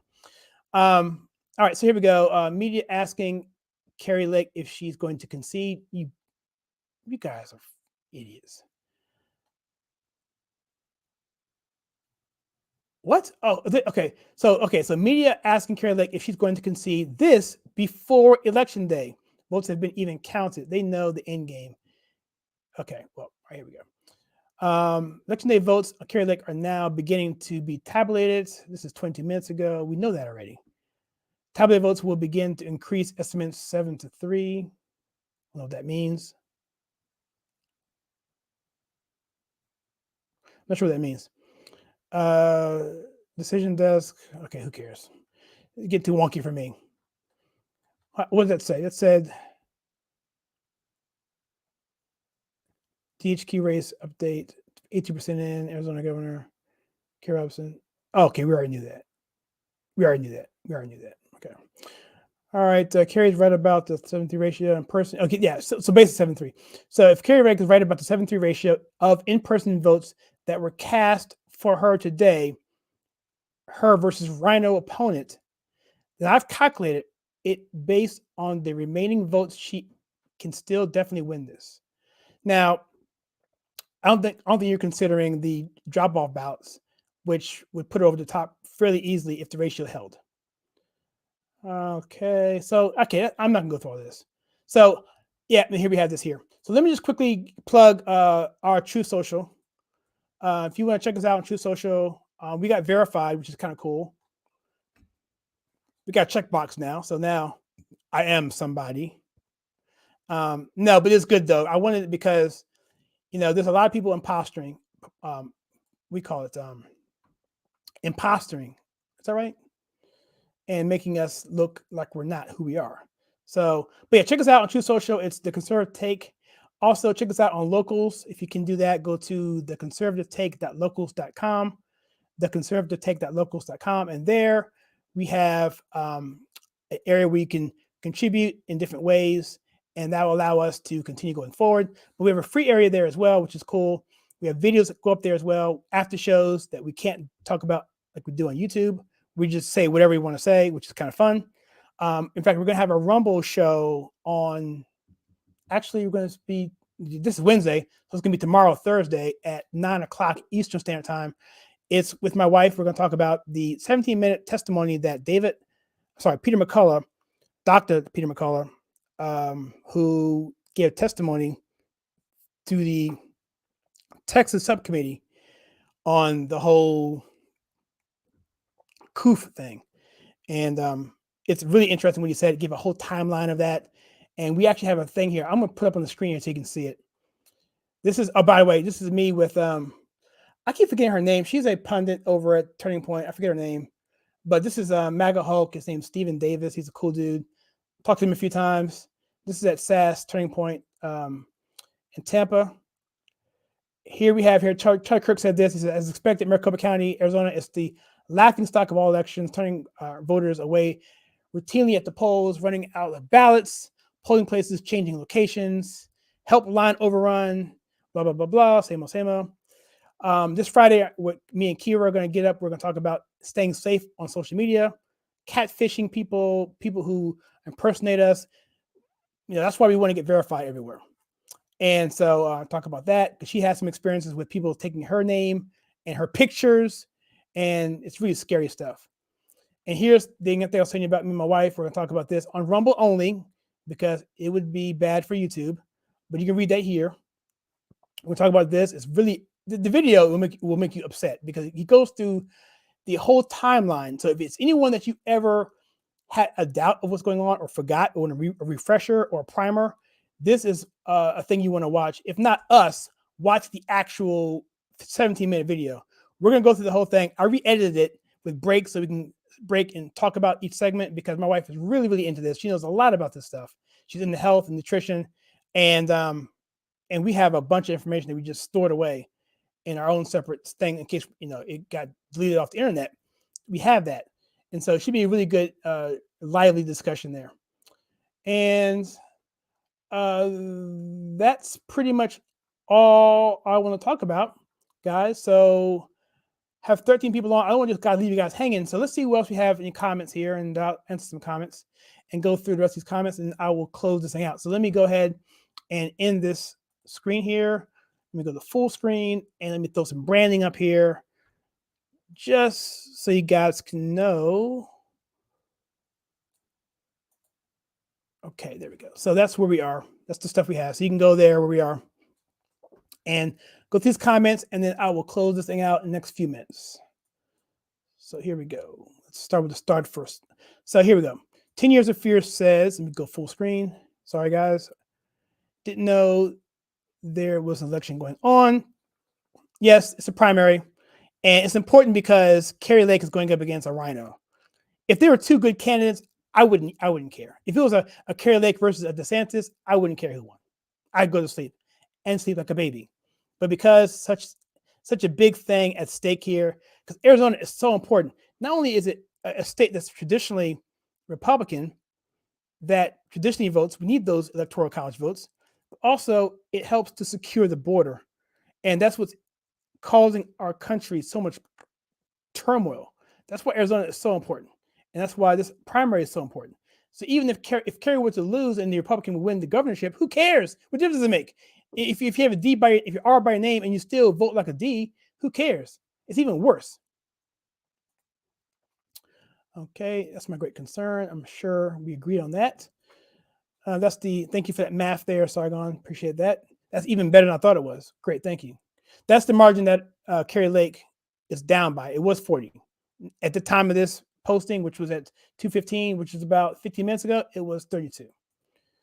Welcome 10 years, first important step tonight, this morning. And I'm drinking my Jamaica tea, guys. You can't see the wrapper. It's weird. I'm not sure I like it. Here it is here.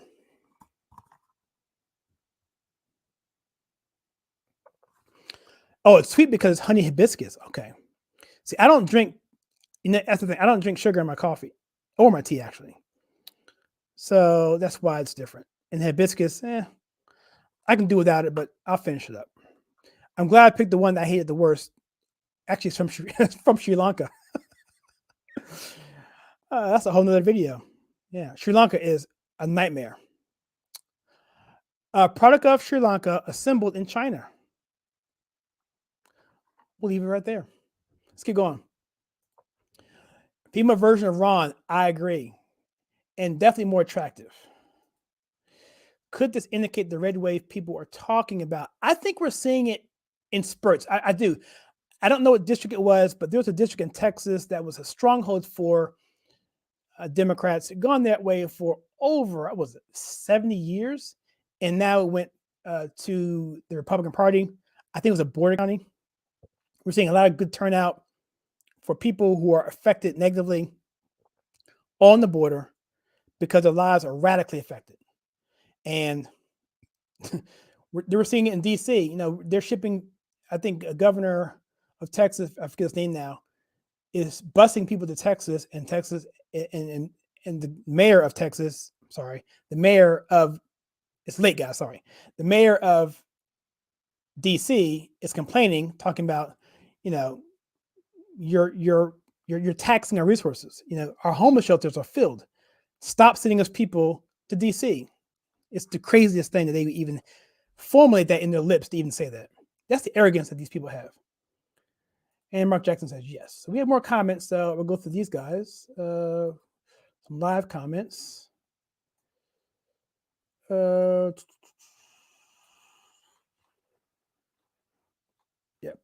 Okay, let's go through this fast. Okay, they're now counting in-person voting, same-day voting. Okay, they're now counting in-person voting.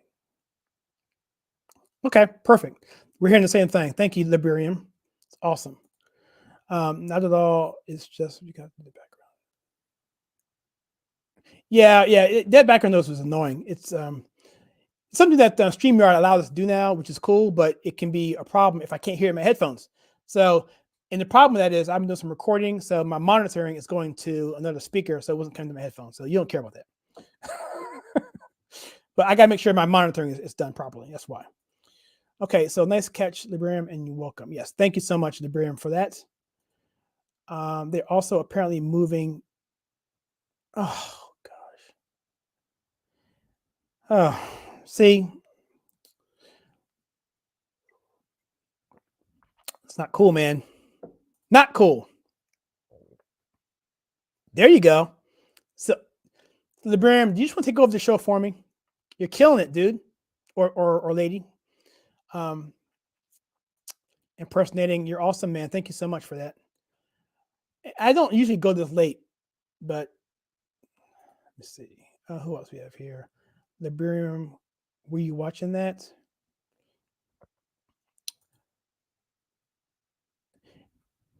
Okay, yeah, I love Jack.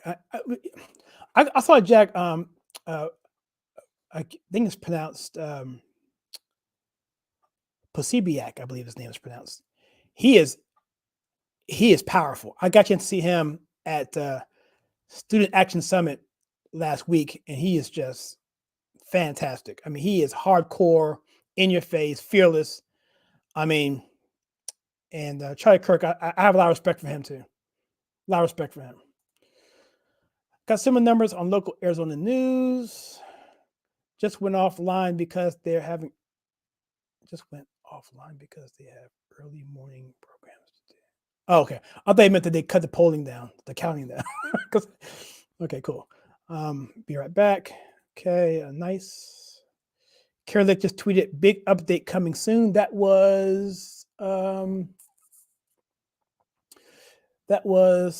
It was okay. This was 2:29. That was 6 minutes ago. I hate pulling up Twitter, but I will pull up Twitter. I hate pulling up Twitter because Twitter is a cesspool. Let's pull it up anyway. Twitter is just like, oh, it's horrible. Oh, there she is. Bam. So let me share the screen with Twitter. Where are we? Okay, share screen. Share tab. Every time I see the Twitter icon, my skin just crawls. All right, here we go. So, can I see it? I guess do this separate screen here. How do we look? Okay, let's get rid of that comment. All right, what do we have? That's 4 hours ago. She pinned that tweet, so we're looking for a live tweet. Okay, we'll keep it right here. I'll go to the comments. Let me get rid of this banner. This is for something different. This way you need a technician, guys. Just get rid of that.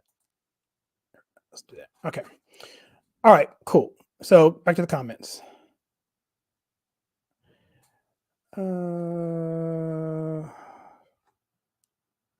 Okay, big update. What's the latest? Let me see. Latest numbers. If someone can pull it up for me, the last time we checked Rotary, it was 32,000 down, but that was about 20 minutes ago. Let me see who do you have comments here. I probably should have added from Australia. That's why I didn't know. Oh, no worries, guy. No worries at all. In fact, how's Australia going on right now? I know them. I love tennis 10 years. And I'm not a fan, or at least I wasn't a fan of Djokovic at all. I was more of a nobody fan. I kind of liked, no, I didn't like Federer either. I wasn't following it. I was a big Sampras guy, Agassi guy. And I just stopped off men's tennis for like a decade.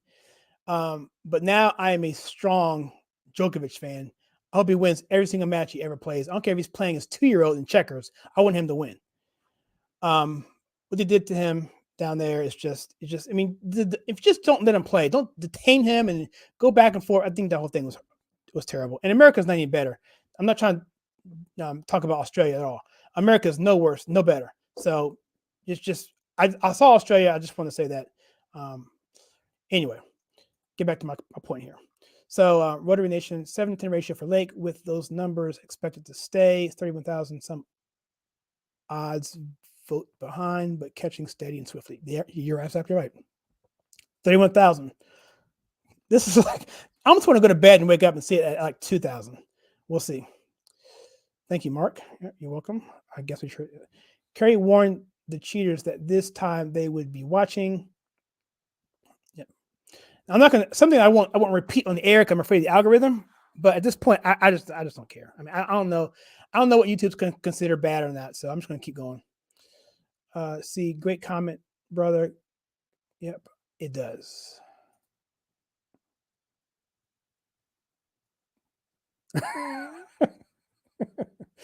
Yeah. Yep. So when that tweet comes in from Carrie Lake, let us know if it comes in. Let's see. Yeah, here. Yeah, huge updates coming. Gotcha. Okay. Maybe this is it.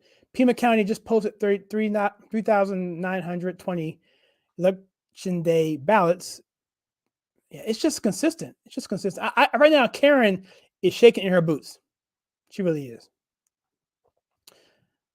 No, dude, you're doing great. Keep going. I appreciate that very much because when I get behind the camera, guys, not only am I really nervous, and it's just what it is. This is natural. I got lights everywhere. Lights here in my face. I'm afraid of making a mistake because of what's going on with YouTube, the algorithm. I'm afraid of saying things inaccurately, but my wife just tells me, just keep going. You're doing well, and it is what it is. So I appreciate the encouragement. Jack Pruitt, CBX said that the Getter was having a lot of traffic about the election. Is it Getter, the social media site? I'm assuming that's what you mean. Okay, cool. I'm on Getter too. I wasn't getting a lot of traction on Getter, so I kind of stopped posting there. Same thing as Parler. Parler's pretty much done. I haven't done anything in Parler for a long time. And so, but we're on Gab as well, but I don't do anything there either. Mainly because there's no automation, there's no APIs, there's no connection to allow me to automate the tweets. When I post something on something, I want to go out to Facebook, Twitter, not my, I almost said MySpace. You know what I'm saying?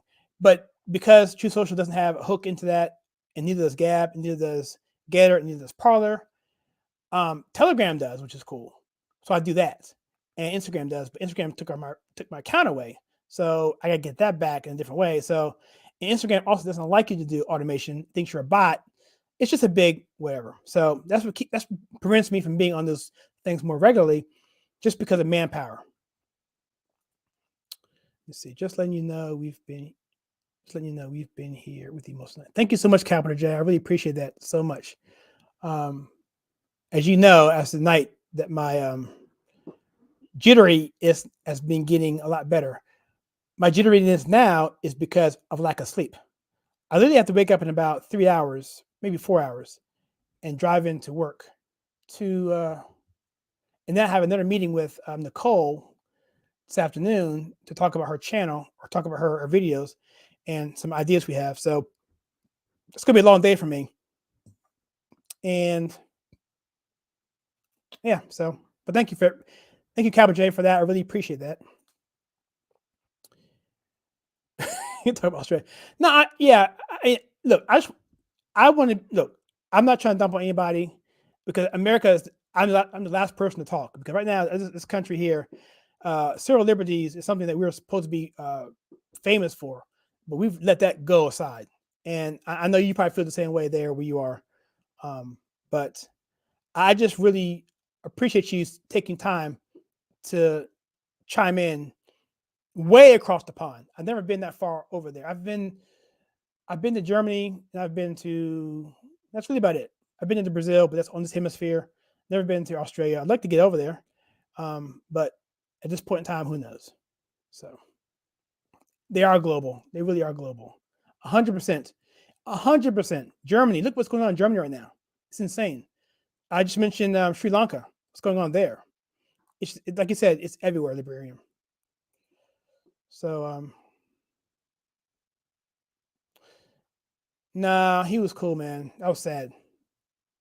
That was real sad. In fact, Australia was the coolest place in the 80s for anyone to go. I mean, Men at Work, Vegemite sandwiches. I mean, Crocodile Dundee. And then later on in the 90s, you had, the Crocodile Hunter. Australia was just a tough, what's that? The beer you guys had?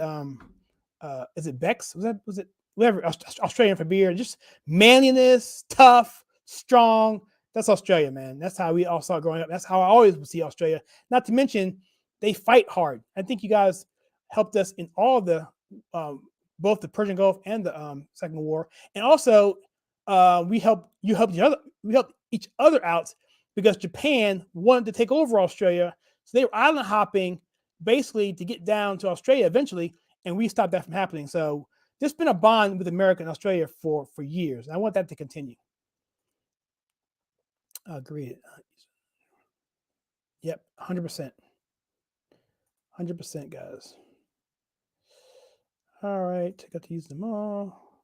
Do you guys think? Sorry. Do you guys think this time Republicans, conservatives are getting out and vote? That's a good question. Only my point of view as the reason why Trump, quote unquote, lost is a lot of people didn't vote.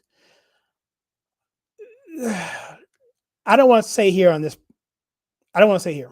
I love the question, but if I answer it the right way, then I'm gonna get struck. I know it.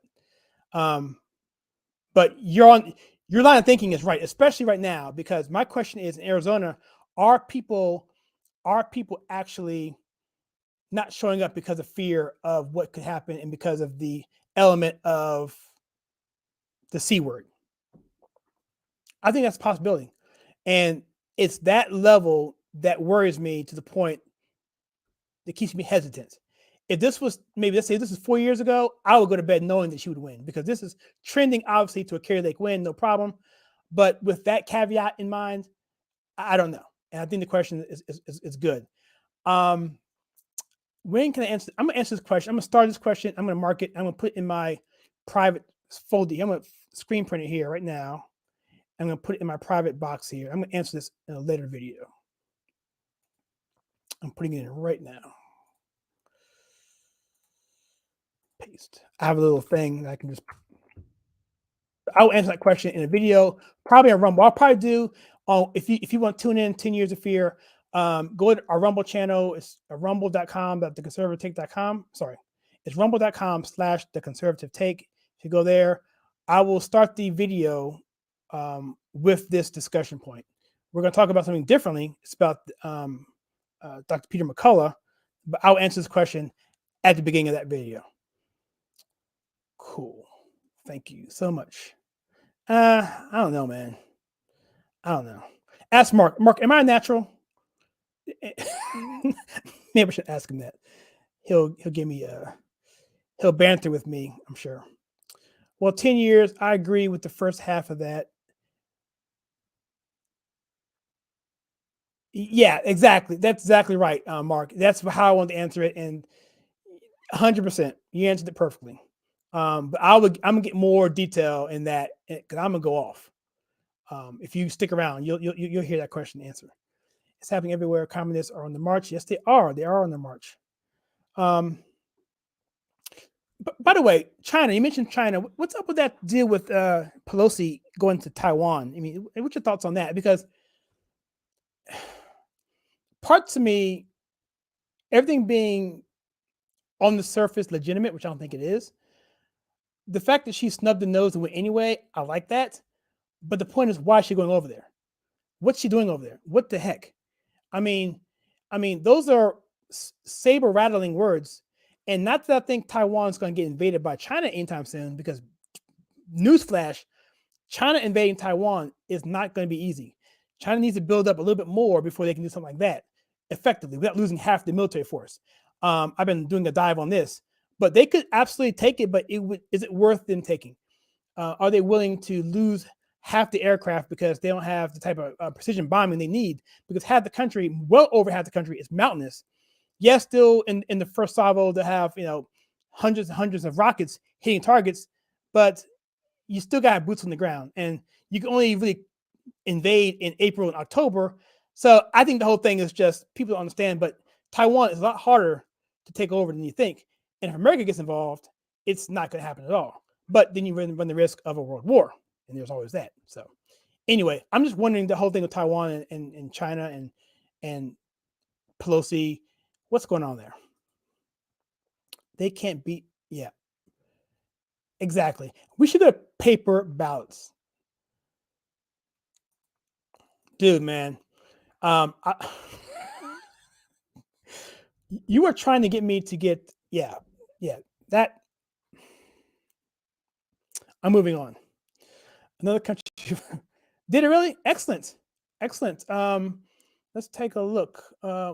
Anything happened on Twitter? That update may have been that 24-minute one where she's talking about the. Let's go back to this. Maybe I can do it right here. Let's see. Yeah, let's just do this. Okay.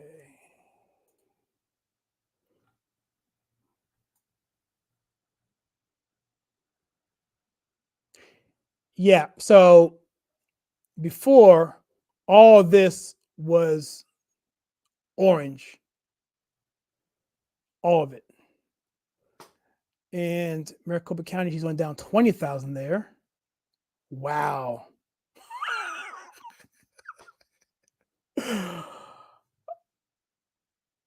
Oh, 91% in there. The overall state, it hasn't moved a bit, but she's getting closer, man. Well, some of these counties just aren't big enough to really make a big difference. But I'm going off what Charlie's numbers say, and everything's trending the way he says it would. So, yeah, man, this is really exciting. If she wins Arizona, that's going to be so good for this country. So good for this country. Oh man. It's funny. I don't want to get my hopes up, and I don't want to get. Let me just be a little transparent here. I've said this before on the channel, so it's gonna be the first time. Mark, you've heard this. That in 2020, it was such a traumatic experience. I ask you to go look. Just go look at this channel. Go back right before the election. Okay. The last video I did before the election, I said how they plan to cheat. And in that particular video, the thumbnail has Trump. You see the back of Trump's, the back of him. And I basically talk about that will happen through Wisconsin and the reasons why they will use Wisconsin to go through. I was sort of right there, but they actually went through, look like Arizona and Georgia and some others to do that. But you saw the actual numbers from the videos were very, very high. And after the election, they started going down steadily. And that's when you had the big migration where everyone's being deplatformed. People were going off to Parler and everywhere else. And at that point in time, it became very discouraging. And for myself, I think we did 18 videos after the election, trying to let people know what was happening, what you could expect to happen. The whole thing with, the crack-in and all that, the Texas ruling that Supreme Court didn't take on, trying to demystify things, doing all-nighters, not trying to pat myself on the back, guys. It's just this kind of person I am. I want to know, and I don't want to say things that I am totally off on. I don't mind being wrong, but I don't want to be so wrong that I'm like a fool. So I put time on it. I didn't want to put people's hopes up on false information. So I did the best I could, which is why I'm trying to keep myself from getting too excited from seeing this. Where in my heart, I see a Clear Lake victory. Easy from what I'm seeing. I wouldn't tell you this if I didn't think that. But at the same time, I was jilted before. So I'm holding back on that just because of past scarring. I'll leave it there. All right. Let's see. Have you ever considered the impact of libertarian spoiler candidates? Yeah. Man. I don't want to talk badly about libertarians because so many,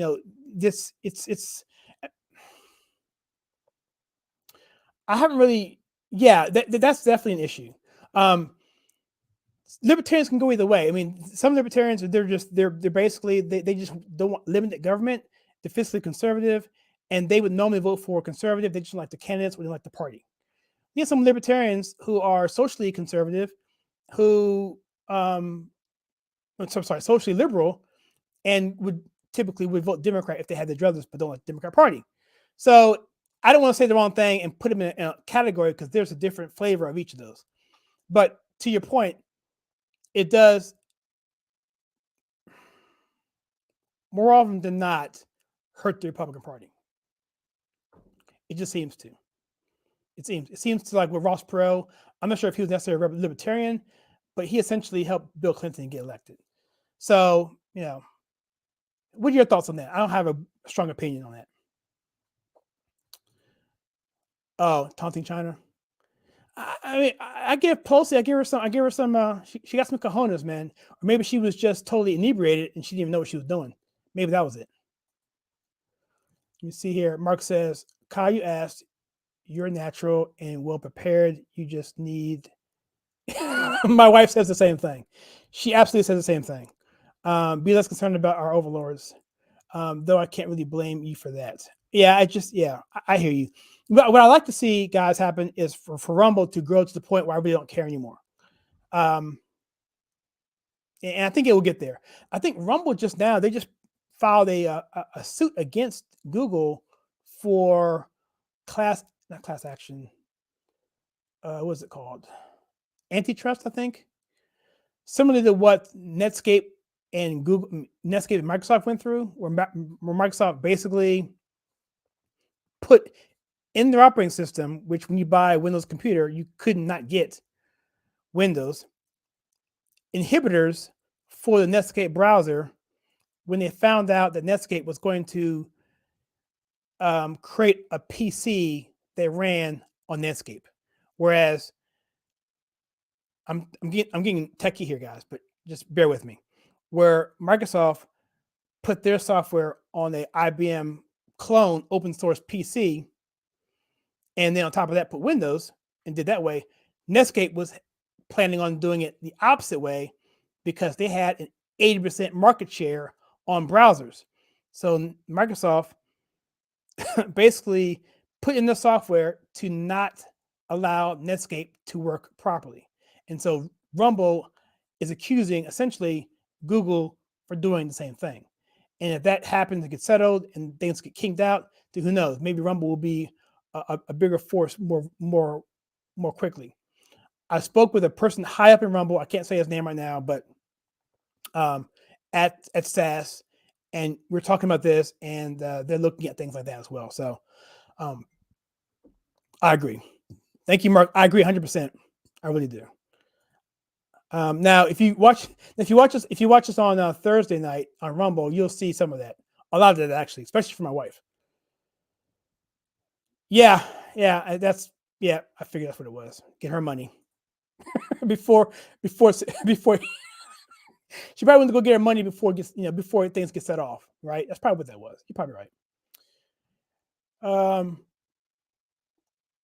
Yeah, 100%. Yep. We called that one too, man. I was pissed.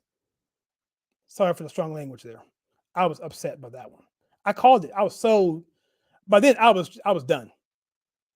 I was so done. Yes. I was telling my wife, Mark, that China appears they have a tight hold on their brand. If you say anything negatively about them, they go after you.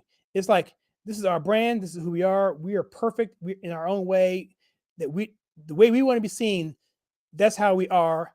And you can't say anything against that narrative. Otherwise, we will punish you with threats, embargoes, whatever they want to do. Or, you see with the NBA, you see with the rhetoric, they were talking about shooting down an American, a sitting, the person who is third in line of the president. You're threatening to take her out if she flies to this country, which is not part of your country. That's ridiculous. And I tweeted, can you imagine if that happened under Trump? No, you can't, because it would never have happened under Trump. There's no way they would have done that kind of rhetoric, saber rattling with him in office. It's just ridiculous, and it's disrespectful. And I take the position, as much as I have a disdain for Biden and his administration and Pelosi and her tactics and everything the Democrats do, I still respect the country enough to say, look, don't mess with America. I will still stand by this country if it's on the up and up, if it's not some wag the dog kind of thing. I know that happens, but everything being equal, I'm going to support America regardless of who's in office. That's just who I am until those things get worse. And then at that point, I hope we never get there. Let me see. I think you're right. Well, a lot of comments, guys. I think you're right, Mark. They'll want to protect. Yep. I'm just going to tell me this one word comments here, guys, just so I get to the rest of them.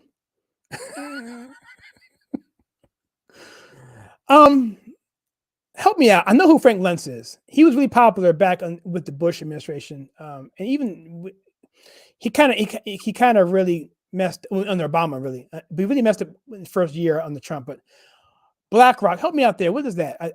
I'm drawing a blank on that. Oh, Larry. Oh, okay, got you. Okay, that makes sense. Okay, I'm with you. Yes, I got you. Okay, gotcha. Okay, that makes more sense. Yep.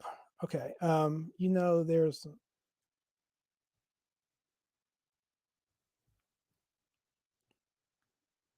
Yeah, I mean, they're the worst, man. They're like, you can't see them coming.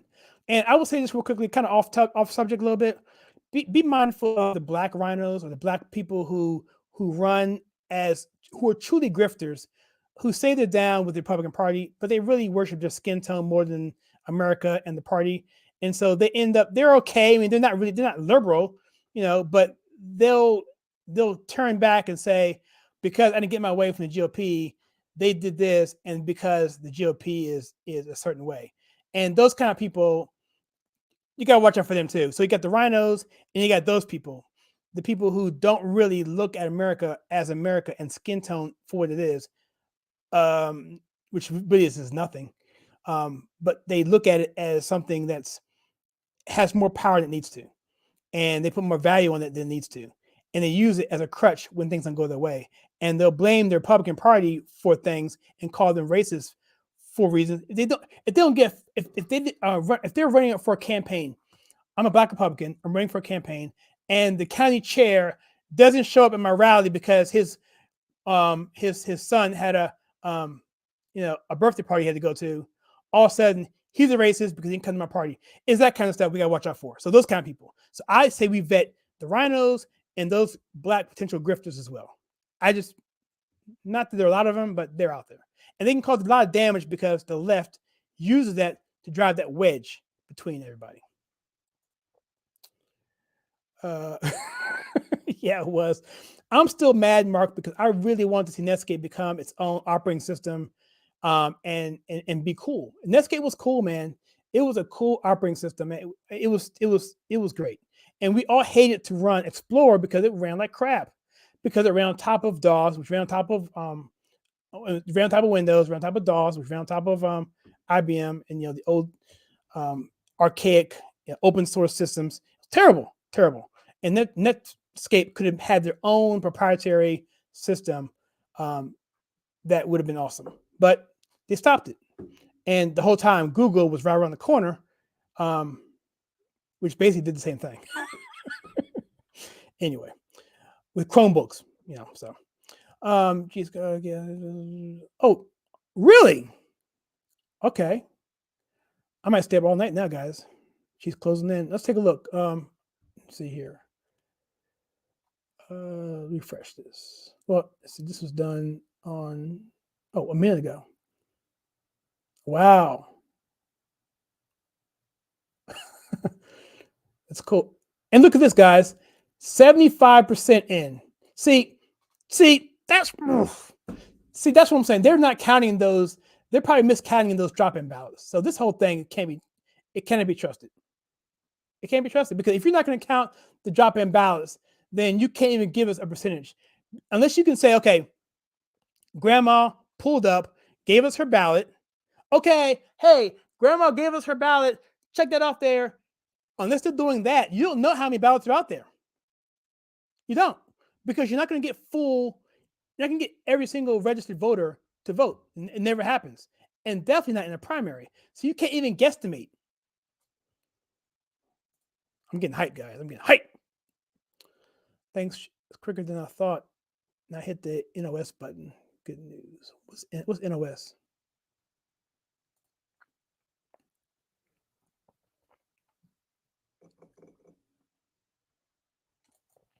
Says here, Mark Jackson, I'm the same way. Rhinos are the. Let me put mute here, guys.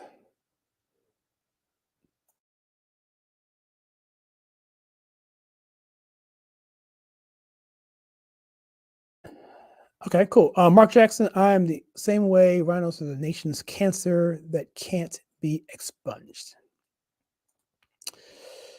Man, you know what, guys? Every 80 years, I've said this many times on the channel, and I'm not the only person to say this. There's a crisis, and we've had three in our history: Revolutionary War and World War II. I'm sorry, and Civil War. The Revolutionary War, Civil War, World War II, roughly 80 years apart. And now 80 years from World War II, we have where we are now. And so it's one more battle we're going to have to fight. We're going to have to win.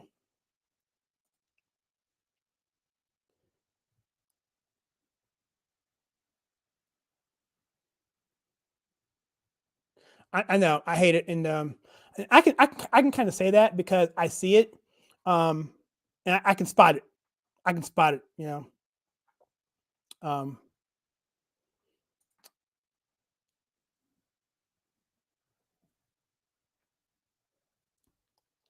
Thank you, No Commentary Life. Awesome.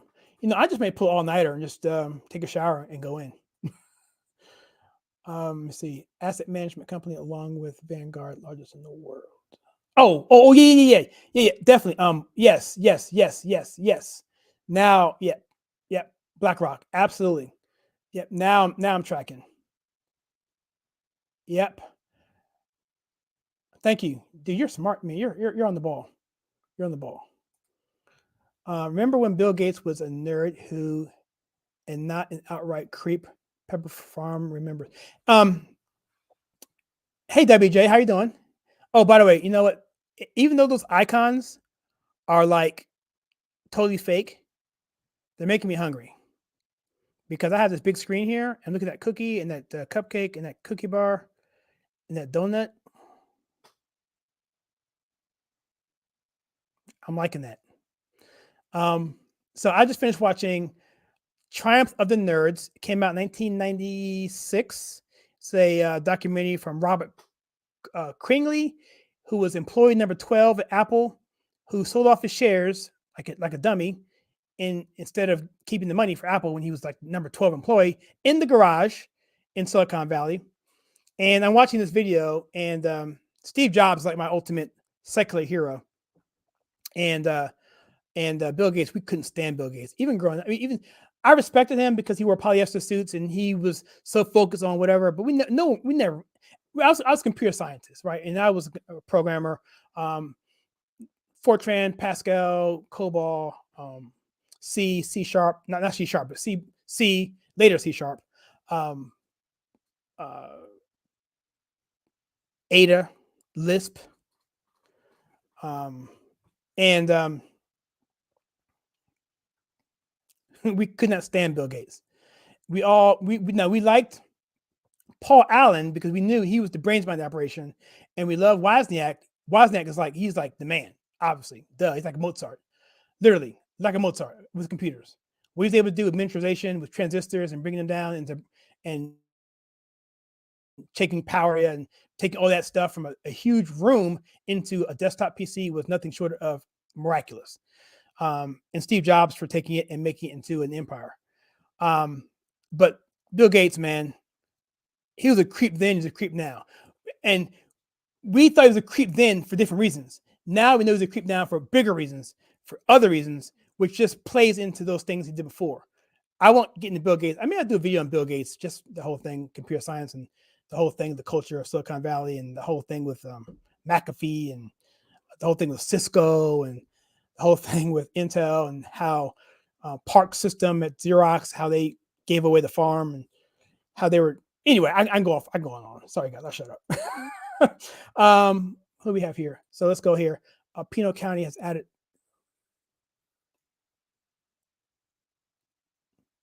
Nice. I love it.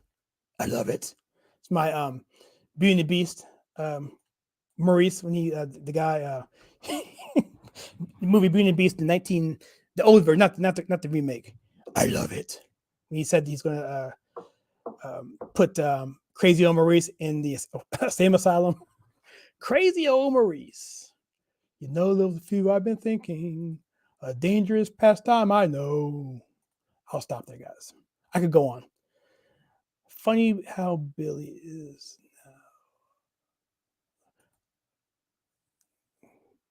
now. Who's the picture? Is that a picture of you or your grandfather or uncle? That's a sharp picture there. Ibrahim is talking about BlackRock. Yeah, I'm not. I need to get more versed on that. I do know of it now that he mentioned it, but I don't know. I haven't done anything on BlackRock yet. Yes, they are. In fact, they mentioned that in the. I was watching the reports from the floor. They said they are being used, and that's scary. You know, really is. I think one of the ladies said, if you go to the RSBN. Hold on, guys. Let me do this. I don't want to cough on the mic here. If you looked at the RSBN feed, there was a woman who said that 67% failure rate to this day, and they're still using them. Okay. Yes, World War I. Yes, yeah. I didn't know that actually. I didn't know that. By the way, World War I is fascinating. I love history, guys. I love history a lot, and World War I is one I'm not really versed in at all. I know the basics, a little bit. And I was telling my father-in-law that there's no way you can explain how the war started in under 30 minutes to an hour. And what he basically came down to me was that the whole French, French Archduke Ferdinand, the whole deal there with his assassination with his wife, had much less to do about they were itching for a fight. That's what it came down to. The secularism that was happening, it was just a catalyst or reason to fight. So that's, to me, that makes the most sense than the dominoes that fell from that event. So it's really fascinating war, and it's way more devastating than many people want to give credit for. Way more devastating, incredible. And by the way, World War I never really ended until World War II ended, because they let that thing go on and transpire on. If they had handled it a little differently, Woodrow Wilson, another rabbit trail you can trace, then we would have been much better off, I think. I really do think that. Yeah, Mandela effect. My daughter brings that up from time to time. The Mandela effect.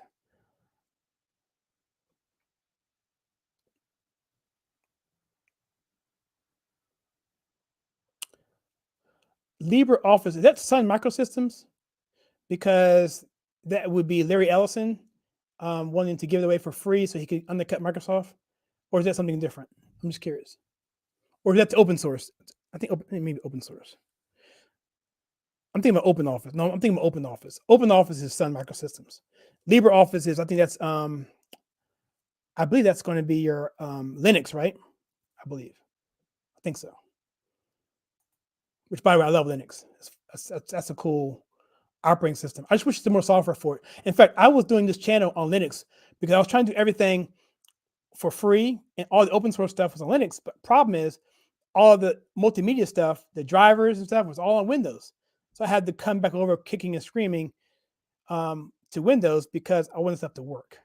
Because OBS had features I couldn't use, the plugins I couldn't use. It just was a hassle. So I went over to had a split a dual boot between Linux and I had Windows, but the PC wasn't really strong enough. It's slow. My wife got confused. So now we're all Windows, and I'm not happy about it. Okay. Would you prefer the term less creepy random? Did I miss something on the creepy random? Refresh me on the creepy random. I think I mentioned it. I don't remember what I meant. It's powerful. 20,000 votes. If you're talking about Gates, I just call him 37. Oh, okay. Yeah, those were the days.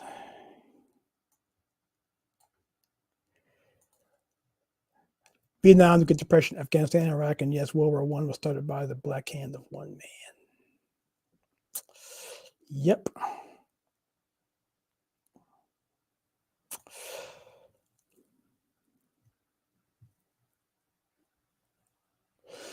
Yeah, well, I guess what I meant to say, Mark, was I meant to say was events that had it gone the other way, could have been the end of our country. Now, World War II probably wouldn't have been the end of America, but you're talking about world Nazism, and you would have had fascism with Mussolini.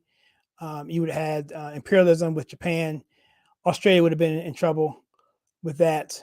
So it would have been a whole different world. So, but I was thinking in terms of like Revolutionary War, we lose, obviously it's over. Civil War, 2 countries, and World War II, I just mentioned. So that's kind of what I meant. Yeah, there's plenty of major events in between. I understand that, but I meant in terms of like deal breakers. And I think right now we're dealing with potential deal breakers in terms of what's going on in our world.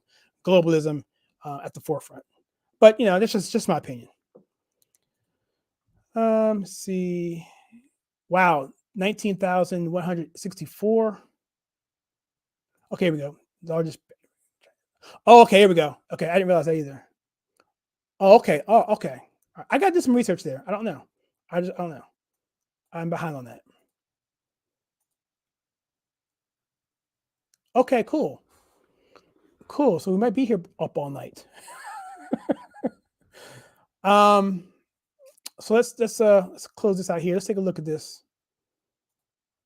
Let's do a refresh. This is from, I'm gonna say this updates pretty easily. This updates every minute, looks like. 76%.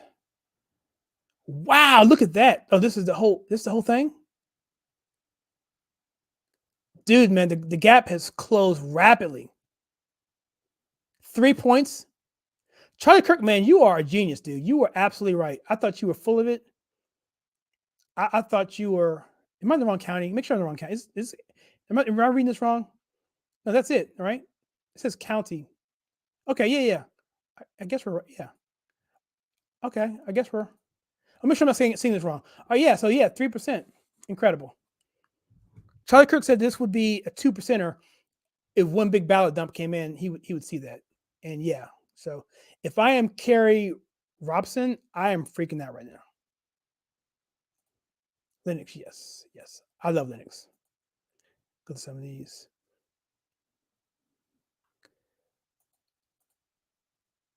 Oh, is OpenOffice and LibreOffice the same thing? Did they like change over, or were they like was it like a port over? I'm just curious because I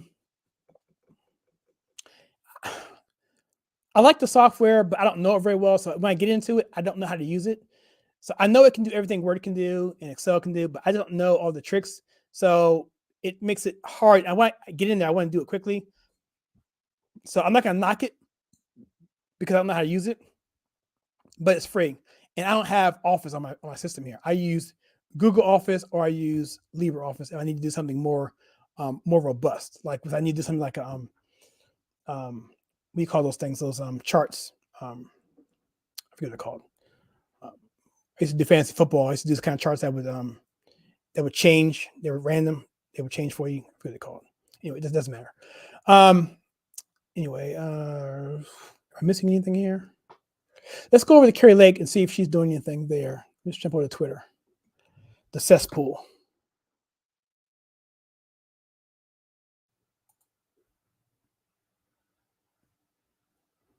Let's get rid of this comment.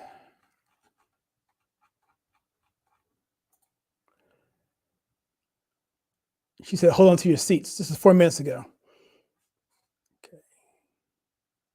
Okay, guys, come on, man. You know what, man? This whole thing with Brittany Griner, man. Are you actually going to consider releasing this guy for a WNBA player on simply the basis of her skin tone? I mean, the whole thing is just ridiculous, and it's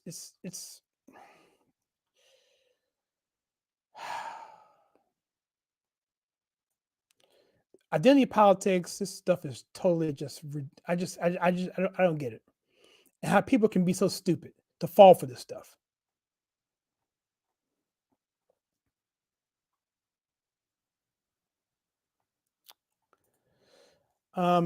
And yet the politics of transition from monarchy to other types of governments from the communism, which are essentially the same as monarchy. You raise a really, really good point there. Because I don't want to get into this. This is a long discussion, but going into like the Magna Carta, going into how the people in England, I guess it was England, Europe, for many years, they were, the king or the queen had this right from God that they could just pull at their whim and do what they want, put him in prison, take their possessions. And after a while, people got fed up. So they made the king, I think it was King John King John the First. Anyway, made him sign something called the Magna Carta, an agreement. Say, hey, I know it's just for the nobles, not for the peasants or anything else, but just us, the nobles, that you can't do this to us. We have some rights. And that got carried on all the way up until King James the First. And then later on, King George III said, no way. And there's those people who had that tradition, going back to there, of having individual rights from God, because Magna Carta looked at the Bible as the source of truth and that we're made in the image of God, and therefore our rights come from God. So all it came from the Bible, right from it. And so that's where we have that. It speaks to your statement here. Let me mute this real quick.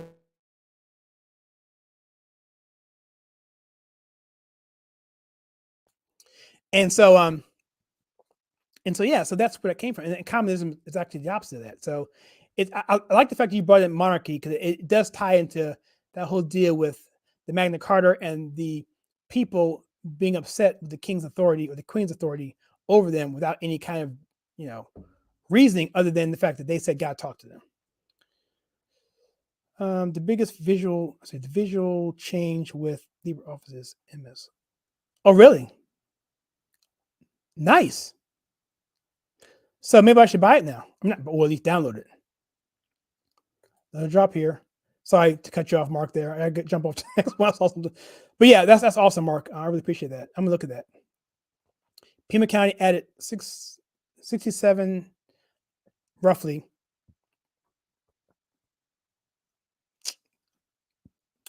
Very nice, very nice, very nice. Let's see what happens here if she's gonna refresh here. I'm just gonna refresh her page. How about that? We'll just stay on her page. Unfortunately, she has these. Okay, that's 8 minutes ago. All right, so cool. All right, silence. Washington. What's going on with Washington? Because if you're talking about the Washington primary, I could have. Well, I don't swear, but I mean, I do swear, but I don't swear on camera. I could have. Didn't they have something in there where it was like a Republican and a Democrat running in the same primary race? I thought I saw that.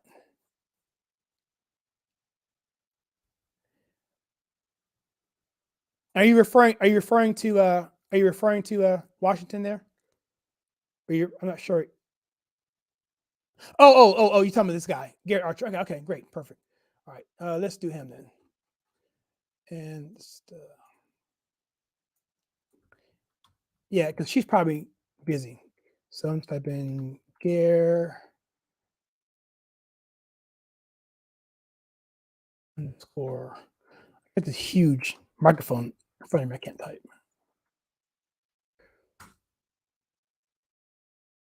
Oh yeah, of course. Yeah, that's what we saw before. Yeah. Thank you. Good looking out. You're the man. All right. Cool. That's a pin. This is from. Okay, this is 3 minutes ago. Okay, here we go. I'll meet you guys. I got a cough.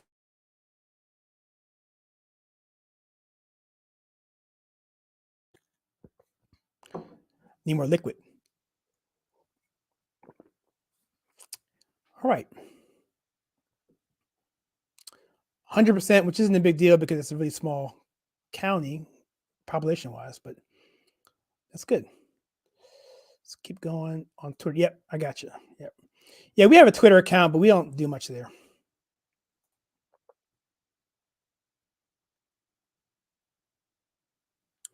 Oh no.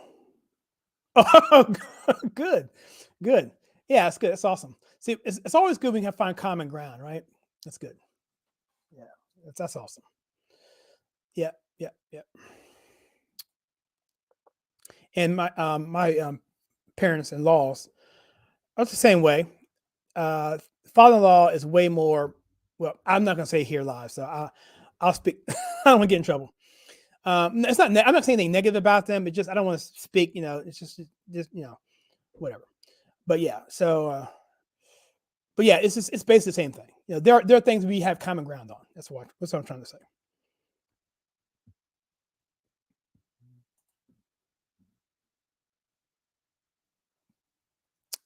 Yeah, he really did a good job. I mean, he said 2%. Let's see what happens with that drop in ballots, and that's where it's really going to be. That's what's really going to be crazy. That's what's really going to be crazy because that's when we're going to see them dragging their feet and all that stuff because and that's where we got to watch them like a hawk. There you go. There you go. Okay, perfect. Yeah, I'm familiar with that. I'm familiar with that forking software. It's open source and taking it and using it and redistributing it. Perfect.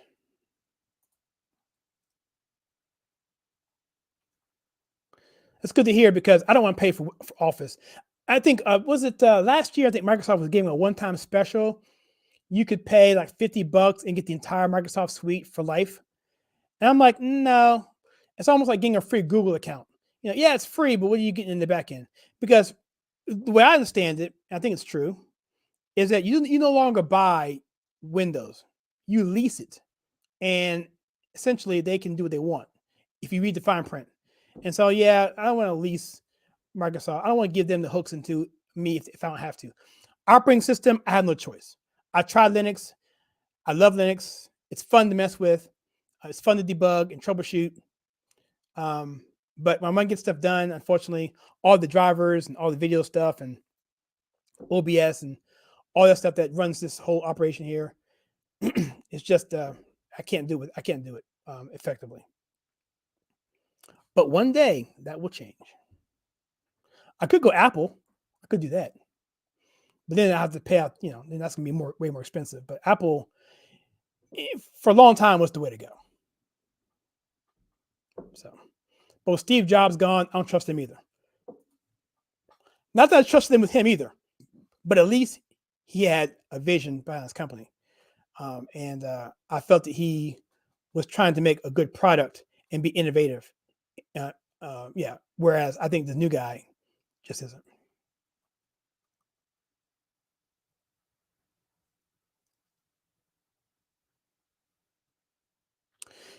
Yeah, it's just different. I mean, I'm going to play around with it some more. Also, GIMP is what I use instead of Photoshop, which I know I can do Photoshop a lot better than GIMP, but GIMP does things in a totally different way. And learning two skills, something that I only mess with maybe once or twice a week, isn't really worth my time to really learn that much. But I need to get more into GIMP because I think it's powerful enough for me to do what I need to do. But it's frustrating because, it's frustrating. So, and I don't have the money for Photoshop right now. I do have the money for it. I don't want to pay for it. that's what it comes down to. I don't. If I can find something that's good and it's free, I'm gonna use that. If I have to pay for it, I'll pay for it. But it's getting to the point now with Photoshop. I'm wanting to do more things in video, and their animation tool, I forget what it's called right now, is phenomenal, and that's worth the price of admission. So at one point, I may do that because if I buy third party themes or animations, you want to animate it in the Photoshop suite or Adobe suite, and if you don't have that, then you can't do it. So that's, to me, a reason for me to actually go ahead and pay for it, because that to me is hindering me from doing other things. Just subbed. Hey, Tyler17.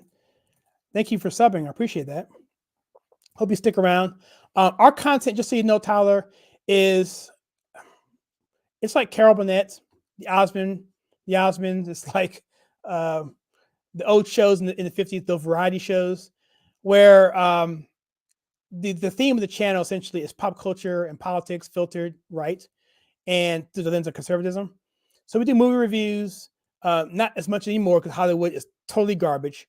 But when we have stuff like, especially something with the Candace Owens things coming out hopefully soon, dealing with George Floyd, the Matt Walsh movie, the Kirk Cameron movie, anything like that, or any popular movie like Top Gun, we did that because people like that, and I filter it through a way of conservatism.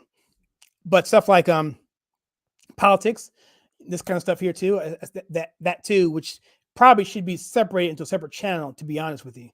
But until I feel it necessary, I'll keep it on the same channel.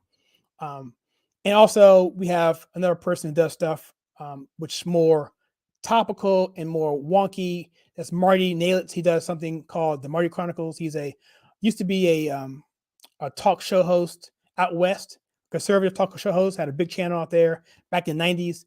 And so he got back in the game with us. And then we have Nicole, who does conservative. She calls herself the right therapist, but she's doing a conservative minded, woke psychology type approach to what we see going on. And so she has an aspect of it too, because I don't feel good about saying stuff about woke culture and what's in people's minds, because I don't have that kind of training or mentality, other than saying that I don't think it's good. I think it's stupid a lot of times. So, but she has a much more clinical background, and she's staunch conservative. And we're going to meet in a few hours about some things. And then my wife, I brought her on to do some things as well, mostly on Rumble because she's more hardcore. So with it's a hodgepodge of things going on here, and I enjoy doing it, more of a hobby, but I think it could be something more. I really do. And I try to do everything on this channel with as much polish as possible within the budget that I have and the time that I have. So if I go back to video a year from now, I look at it, okay, it looks pretty good because I put a lot of time and effort into it. It's not perfect, but it still holds up, I think, even now. Now, some of the first videos were total garbage, right? But I tried. And so it's a lot of fun. And a lot of people here have really helped me. Like with everyone on this group here, has been fun doing this. And they uplift me because I stay involved in politics anyway. So this gives me an outlet to express myself and also get feedback from people to keep me from, jumping off the cliff when things go bad. Metaphorically, I'm not like that, but you know what I'm talking about. Anyway, thank you for letting me indulge on that. But thank you, Tyler17, for subscribing. Hope you stick around. Got a lot of things planned, and hopefully I will get that conveyed out to you soon. Okay, Kyle, yes, a lot of software going to pay us. Yeah. That's the whole model, and to get around the hacking, to get around the people pirating stuff. I get it. 16,000, awesome. Kyle, liberals and family understanding. Don't worry about dad stay in our place. He hates my. Yeah. I get it.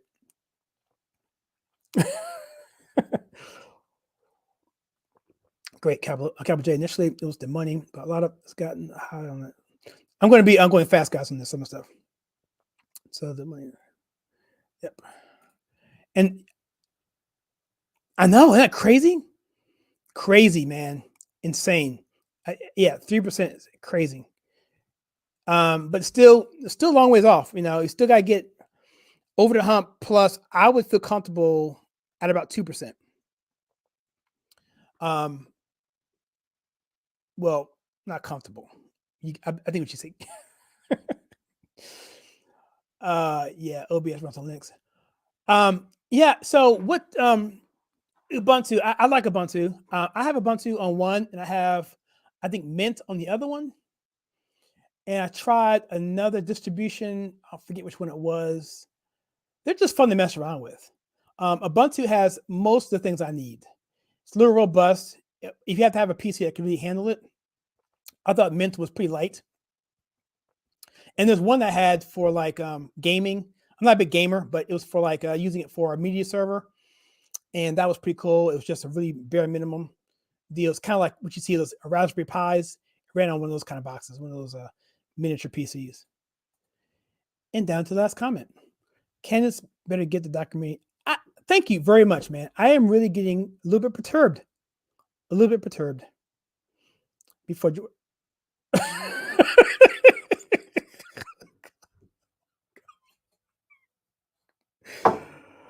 Oh my gosh, I wasn't expecting that. And that's why I have a YouTube channel for comments like that. So very awesome. All right, so we're out of comments. So that's cool. So all right, so what we have here. This guy, this is I might have to follow him for real. I like the icon. The count. One ballot. Two ballots. And too bad they just took Sesame Street and just put that in the toilet as well. You can't watch that anymore either. Can't watch anything. So what I do now is we just watch old stuff. I have my kids watching Leave It to Beaver when Tony Dow passed away. We started watching Leave It to Beaver because I love Tony Dow's character. I love the fact that Tony Dow or Wally just looked out for his brother, man. He was always had his brother's back. The thick and thin, man. He didn't I mean, he didn't tease him. I mean, he gave him a hard time from time to time, but he backed him up with even amongst his friends. When his friends were bullying Beaver, he had his back, man. And I thought he was a cool big brother. And I love that show, man. I loved that, and my son can watch it without any worries. Um, I think we're even watching I Love Lucy, but that's a little bit more risque in some areas, but it's still a lot better than what you see today. So, yeah.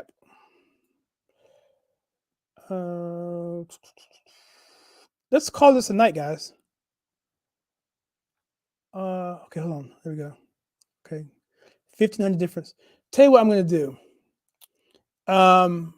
When I get up, if you go to the community tab, I'm going to be posting in there, and we'll continue this discussion there. We have 23 people on the call. I really get to see people on a live stream consistently. Not anymore. Back in the day when we used to do the Trump rallies, and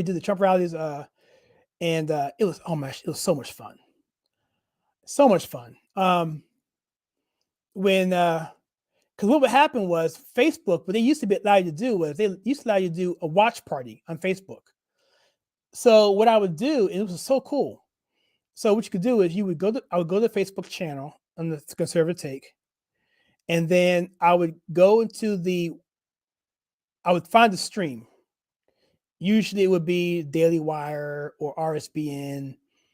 I would get two because sometimes they would back out. So I have two ready. And then I would do the watch party, and then I would go on StreamYard and have another PC actually frame it. So I have that picture in picture. I crop the image. So I have that picture there so that it would have it.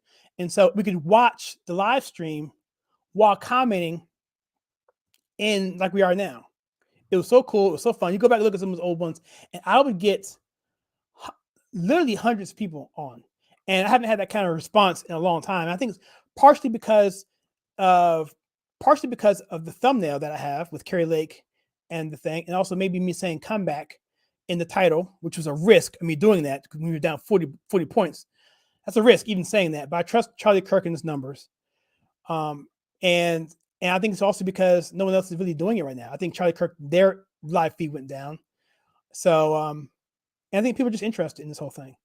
And I must say, I have not really been following politics at all. At all. I haven't been following any races at all.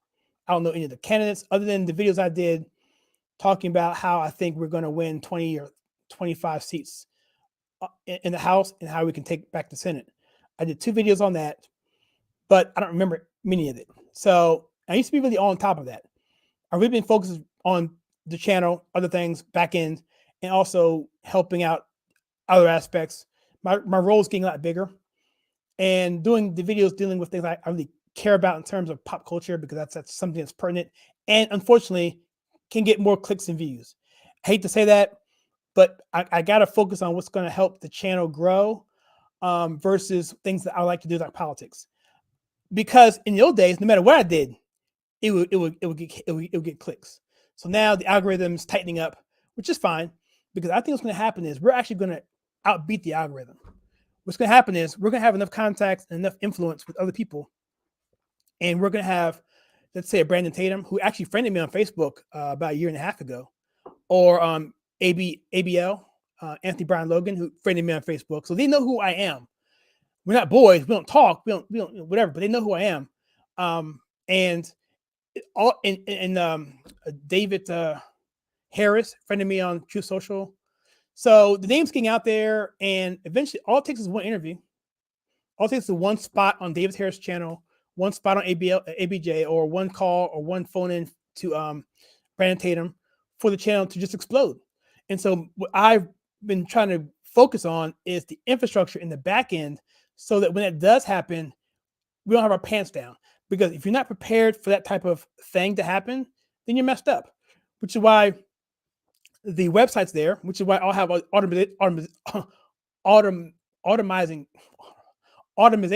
I can't talk, guys. I'm sorry. It's too late. Tools that I have that automate things to help set things up. A lot of infrastructure in the back end. Up doing the software and getting more power on the back end, paying for higher bandwidth, so that when that does happen, I can grow rapidly without having to worry about, have that moment be lost. So that's going to happen. I don't care. It's going to happen. I'm just going to keep working going forward. And so I don't know how to talk about this conversation. Really, why do I even talk about this? Why am I on the subject matter? I don't know how I got on the subject matter at all. I don't remember. Anyway, but that's about the channel. So must have been a comment. Kids come first. Yes, they do. Yes. And who follow this guy too? Random NPC. Non-playable character. I'll look for him too. Mike's gone. Good night, Mike. Good night. Good night. No commentary life. Next Maricopa batch is reminded election day voting.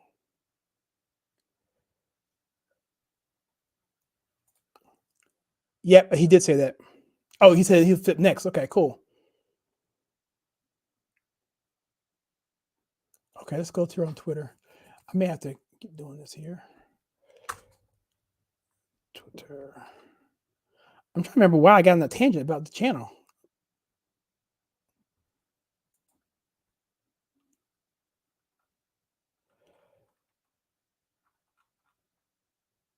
Oh, you know what I can do? Maybe I think the audio's on. Maybe I can play the audio. Let me know if you hear the audio, guys.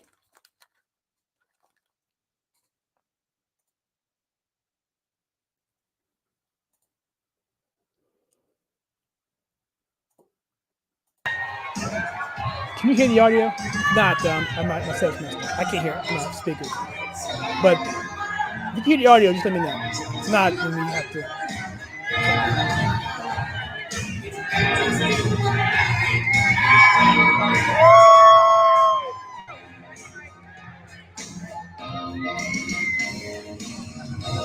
Yeah, same day voting.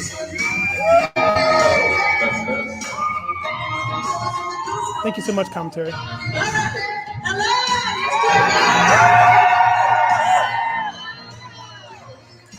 Yeah,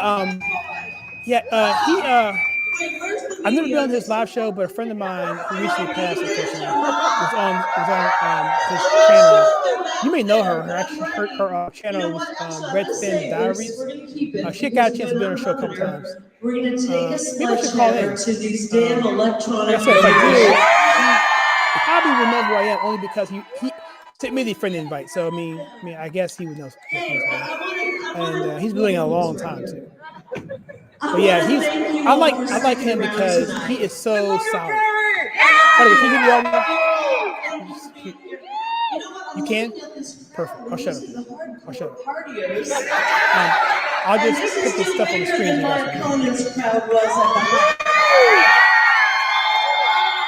Let me change my mind.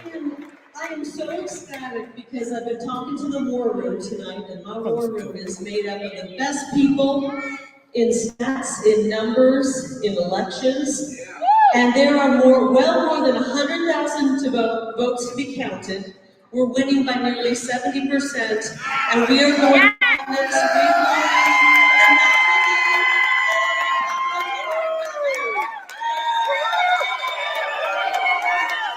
Yeah, the same day. Yeah, I believe it's the dropout voting that they're not counting. We deserve it because we have the better ideas. We are America first. We have a movement in Arizona unlike anything they've ever seen before. Yeah, I'm getting conflicting things. I thought that was dropout voting. Who knows?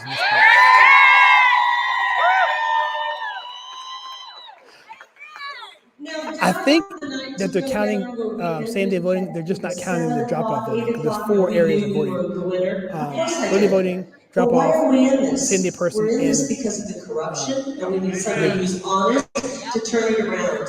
And we knew our elections were corrupt. We're still going to turn that corruption around and root it out when I'm governor. I want you to know that. Yeah, we're streaming on Rumble, we're streaming on Facebook, and we're streaming on YouTube right now. We'll end with honest elections, and we're going to do that the first week I'm in office. How many people in here are one tonight and they're going to be in the legislature? Janae Shab, I see you right there. I can't see him.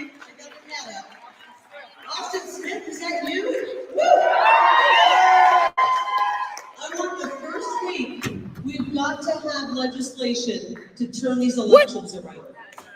No more corrupt elections, no more BS. I can't hear this, so I'm just going and I to go know to we're the. going to make that happen. You still should be able to see it. Okay. But Let me move my what I really microphone. want to do No. tonight is Yeah, just I'm gonna make meet this you guys, important. and just keep you listening. I'm gonna meet you guys. I'm gonna do day this. When I look around this crowd, I see people whose homes I've been in.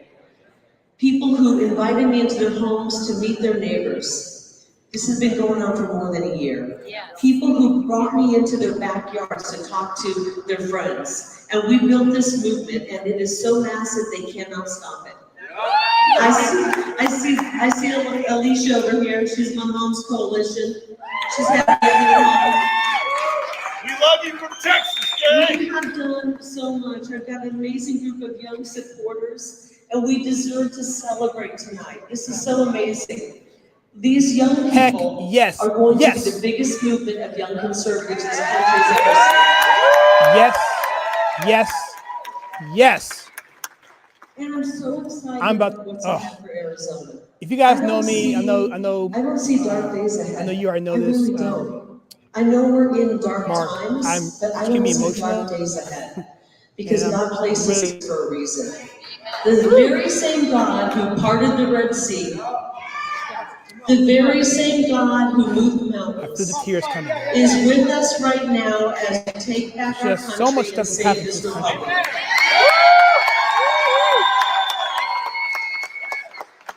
And that God knows that we have the policies. These are the policies. I'm gonna take a quick break, guys. So I want to thank each and every one of you. Some of you flew in from far away. I see some people who flew in from Texas. I need a minute to get myself together. I don't see any. I see a few Californians. Who's here from California? Sorry, you guys can watch that. You guys, I'm sorry. They're distinct. Cut the feed off. Sorry. And they're I'll just conservative, walk and they're away. not going to let us become Let me just go ahead California. I hope you all have a good time tonight. I know we're going to do amazing things for Arizona. And we're actually going to take this sledgehammer. We're going to go after Katie Hobbs. I can't hear it, but you guys can hear us out there. You guys more than myself. I'm gonna beat myself, get some more tea, go celebrate, go run outside for a little bit. No guarantee she wins this. But this is awesome. This is so awesome. Who's ready to do that? We're in the fight right now. It's a dead heat. We're in the fight. And I'm really excited. I'll be back in a few guys. Maybe I'll be back in about 2 minutes, maybe 2-3 minutes. Be right back. Order some pizzas and party.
All right, I'm back. What did I miss?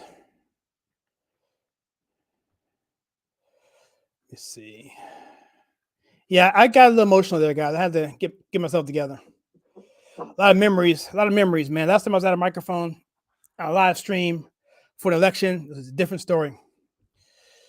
Let me see. Let me see here. We're not out of the woods yet, though. Looks like she's up by 1,000 votes. It was awesome. Let's go. I was so excited about that. Arizona is a 1,000 separation now. What does that mean? Oh, okay. Gotcha. I'm sorry. I'm going through these. Sorry. I'm saying it, but I'm not putting it up on the screen. NKM. Thank you. Thank you for coming on. Let me see. Incredible. I mean, look, I've been doing this for a long time, guys. And, this isn't uncommon. I mean, 40,000 isn't uncommon, especially when you're favored, you have such a big spread in the polls. For Trafalgar Group to be 11 points and for her to be down 40 with 60% reporting was unheard. I mean, because I know how they do their well, I used to know how they do the polling. It's not your typical phone. And most polls basically what you do is they go out and what I think I remember how they work it. So most polls, whether it be registered voters or likely voters, registered voters are the lazy ones. And to be fair, you don't really have a good estimate until you get close to the election. But you should start seeing registered voters fade away and more likely voters coming into the last month or two before election. Typically, it gives you a bigger bump for Republicans because we tend to vote more. But Trafalgar Group, what they do is they don't do that. They don't go after, they don't phone people, if I remember correctly. Typically, what happens is people just don't answer the phones anymore. So what happens is these poll people, they have their metrics in order for it to work right. They have to have a certain category for each demographic: Black, white, Hispanic, young, old, Democrat, Republican. And they don't get those numbers. They have to assign an assumption to that based on what they think the turnout's going to be. And that's all subjective. And that's where you get these wild, crazy numbers, mostly for D plus 7, 10, or whatever for Democrats, and they end up only winning by 2 or 3 or losing. So when Republicans have a plus whatever, it's always going to be higher because it's always standing against Republicans. What Trafalgar Group does is they actually go off real data on the street. They actually talk to people. I forget how. I'm gonna find out how to do it. I remember how to do it, but it's different than everybody else, and it's very accurate. It takes a lot of effort, but their polling numbers are typically a lot more accurate than everyone else. And I think it goes off either past history or goes off demographics. It goes off more things like that. And anyway, long story short, when I saw them having an 11-point lead day before the election, there's just no way she's losing by this. Just no way. There's no way, especially when you have her RCP average, a Real Clear Politics average of her 9.3. We just looked at that a few hours ago. There's just no way. There's no way she's losing this thing. I mean, at least not by that. And so the fact that it's tied, relatively tied now. I mean, this is just to be honest, we're tied. This is not. But where we came from is incredible. And where we're going in terms of day of voting means it's going to get further and further in her way. It'd be one thing, it feels like 1-to-1 is doing this kind of thing. But no, it's 7 to, what's the ratio, 7 to 10 or 3 to 1, whatever it is. That is very encouraging because I don't see. Now, of course, we could have something like that in Michigan, a 3 a.m. ballot dump in about 3 hours, out of nowhere,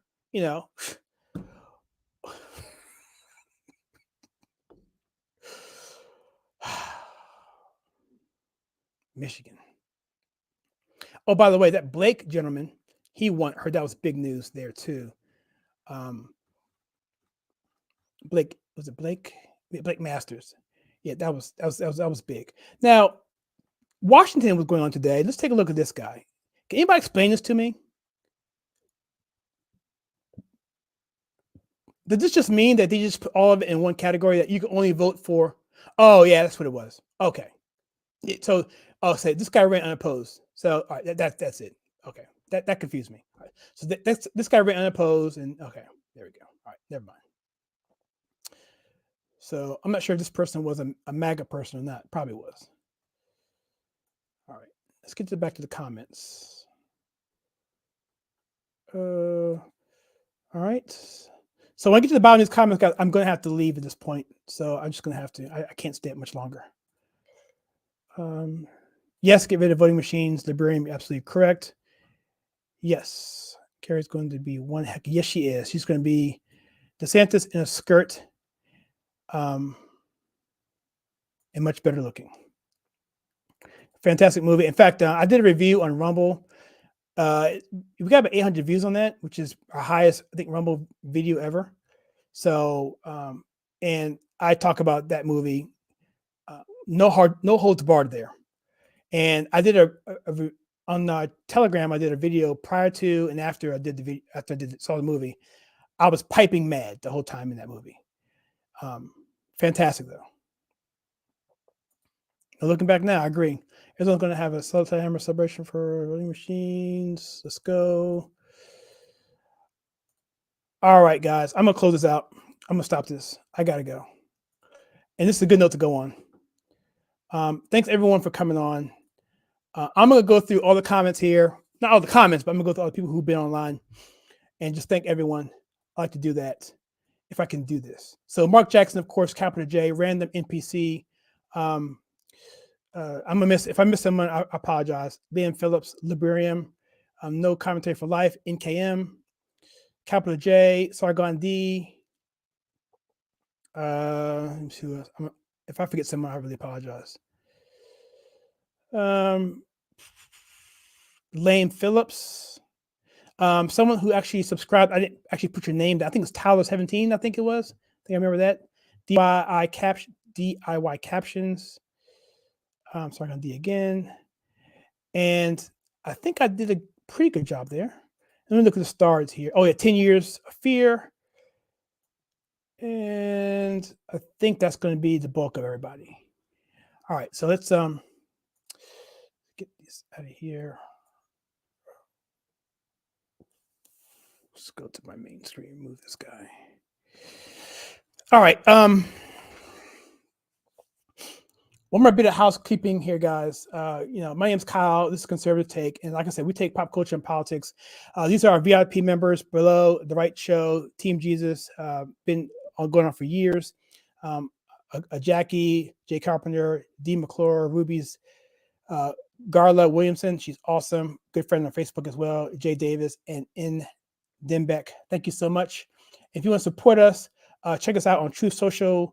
You can do that by simply going to this particular link. I'll put it up here on the screen right here. We're on Rumble and Locals. And Locals, if you go to Locals, you can actually support us by joining for free. If you join for free, that's awesome.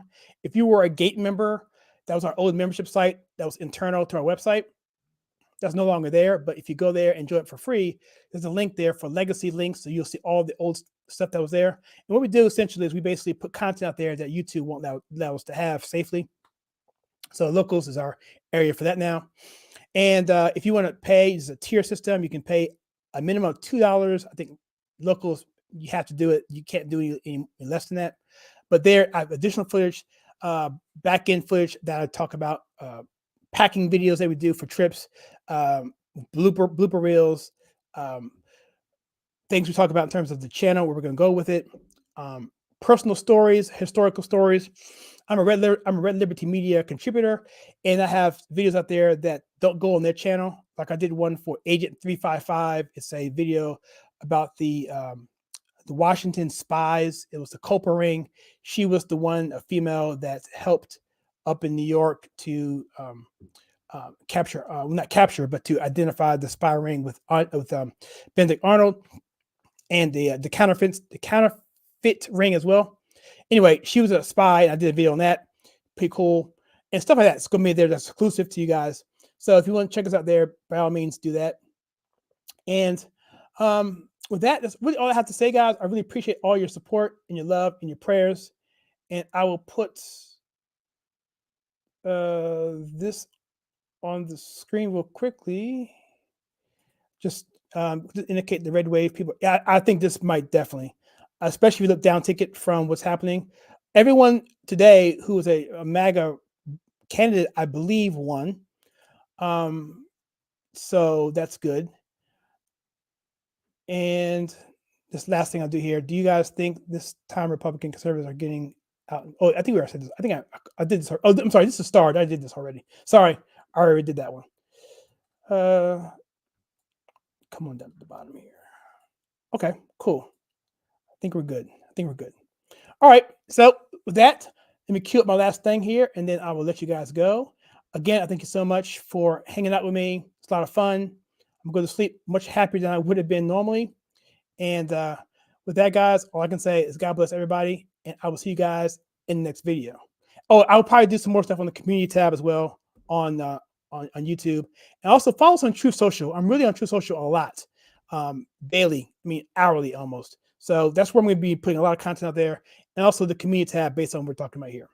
And one more thing, week a video on Friday with Kira dealing with social media and being safe there with catfishing. And so with on Rumble only, my wife and I were going to talk later on tomorrow night about the Peter McCullough testimony he gave at the Texas Subcommittee for Health. All right, now I am absolutely done. Now I'm done. So thank you very much. Bye-bye and God bless. Oh, a few more comments, sorry. Okay, cool. All right, now we're good. All right. See ya.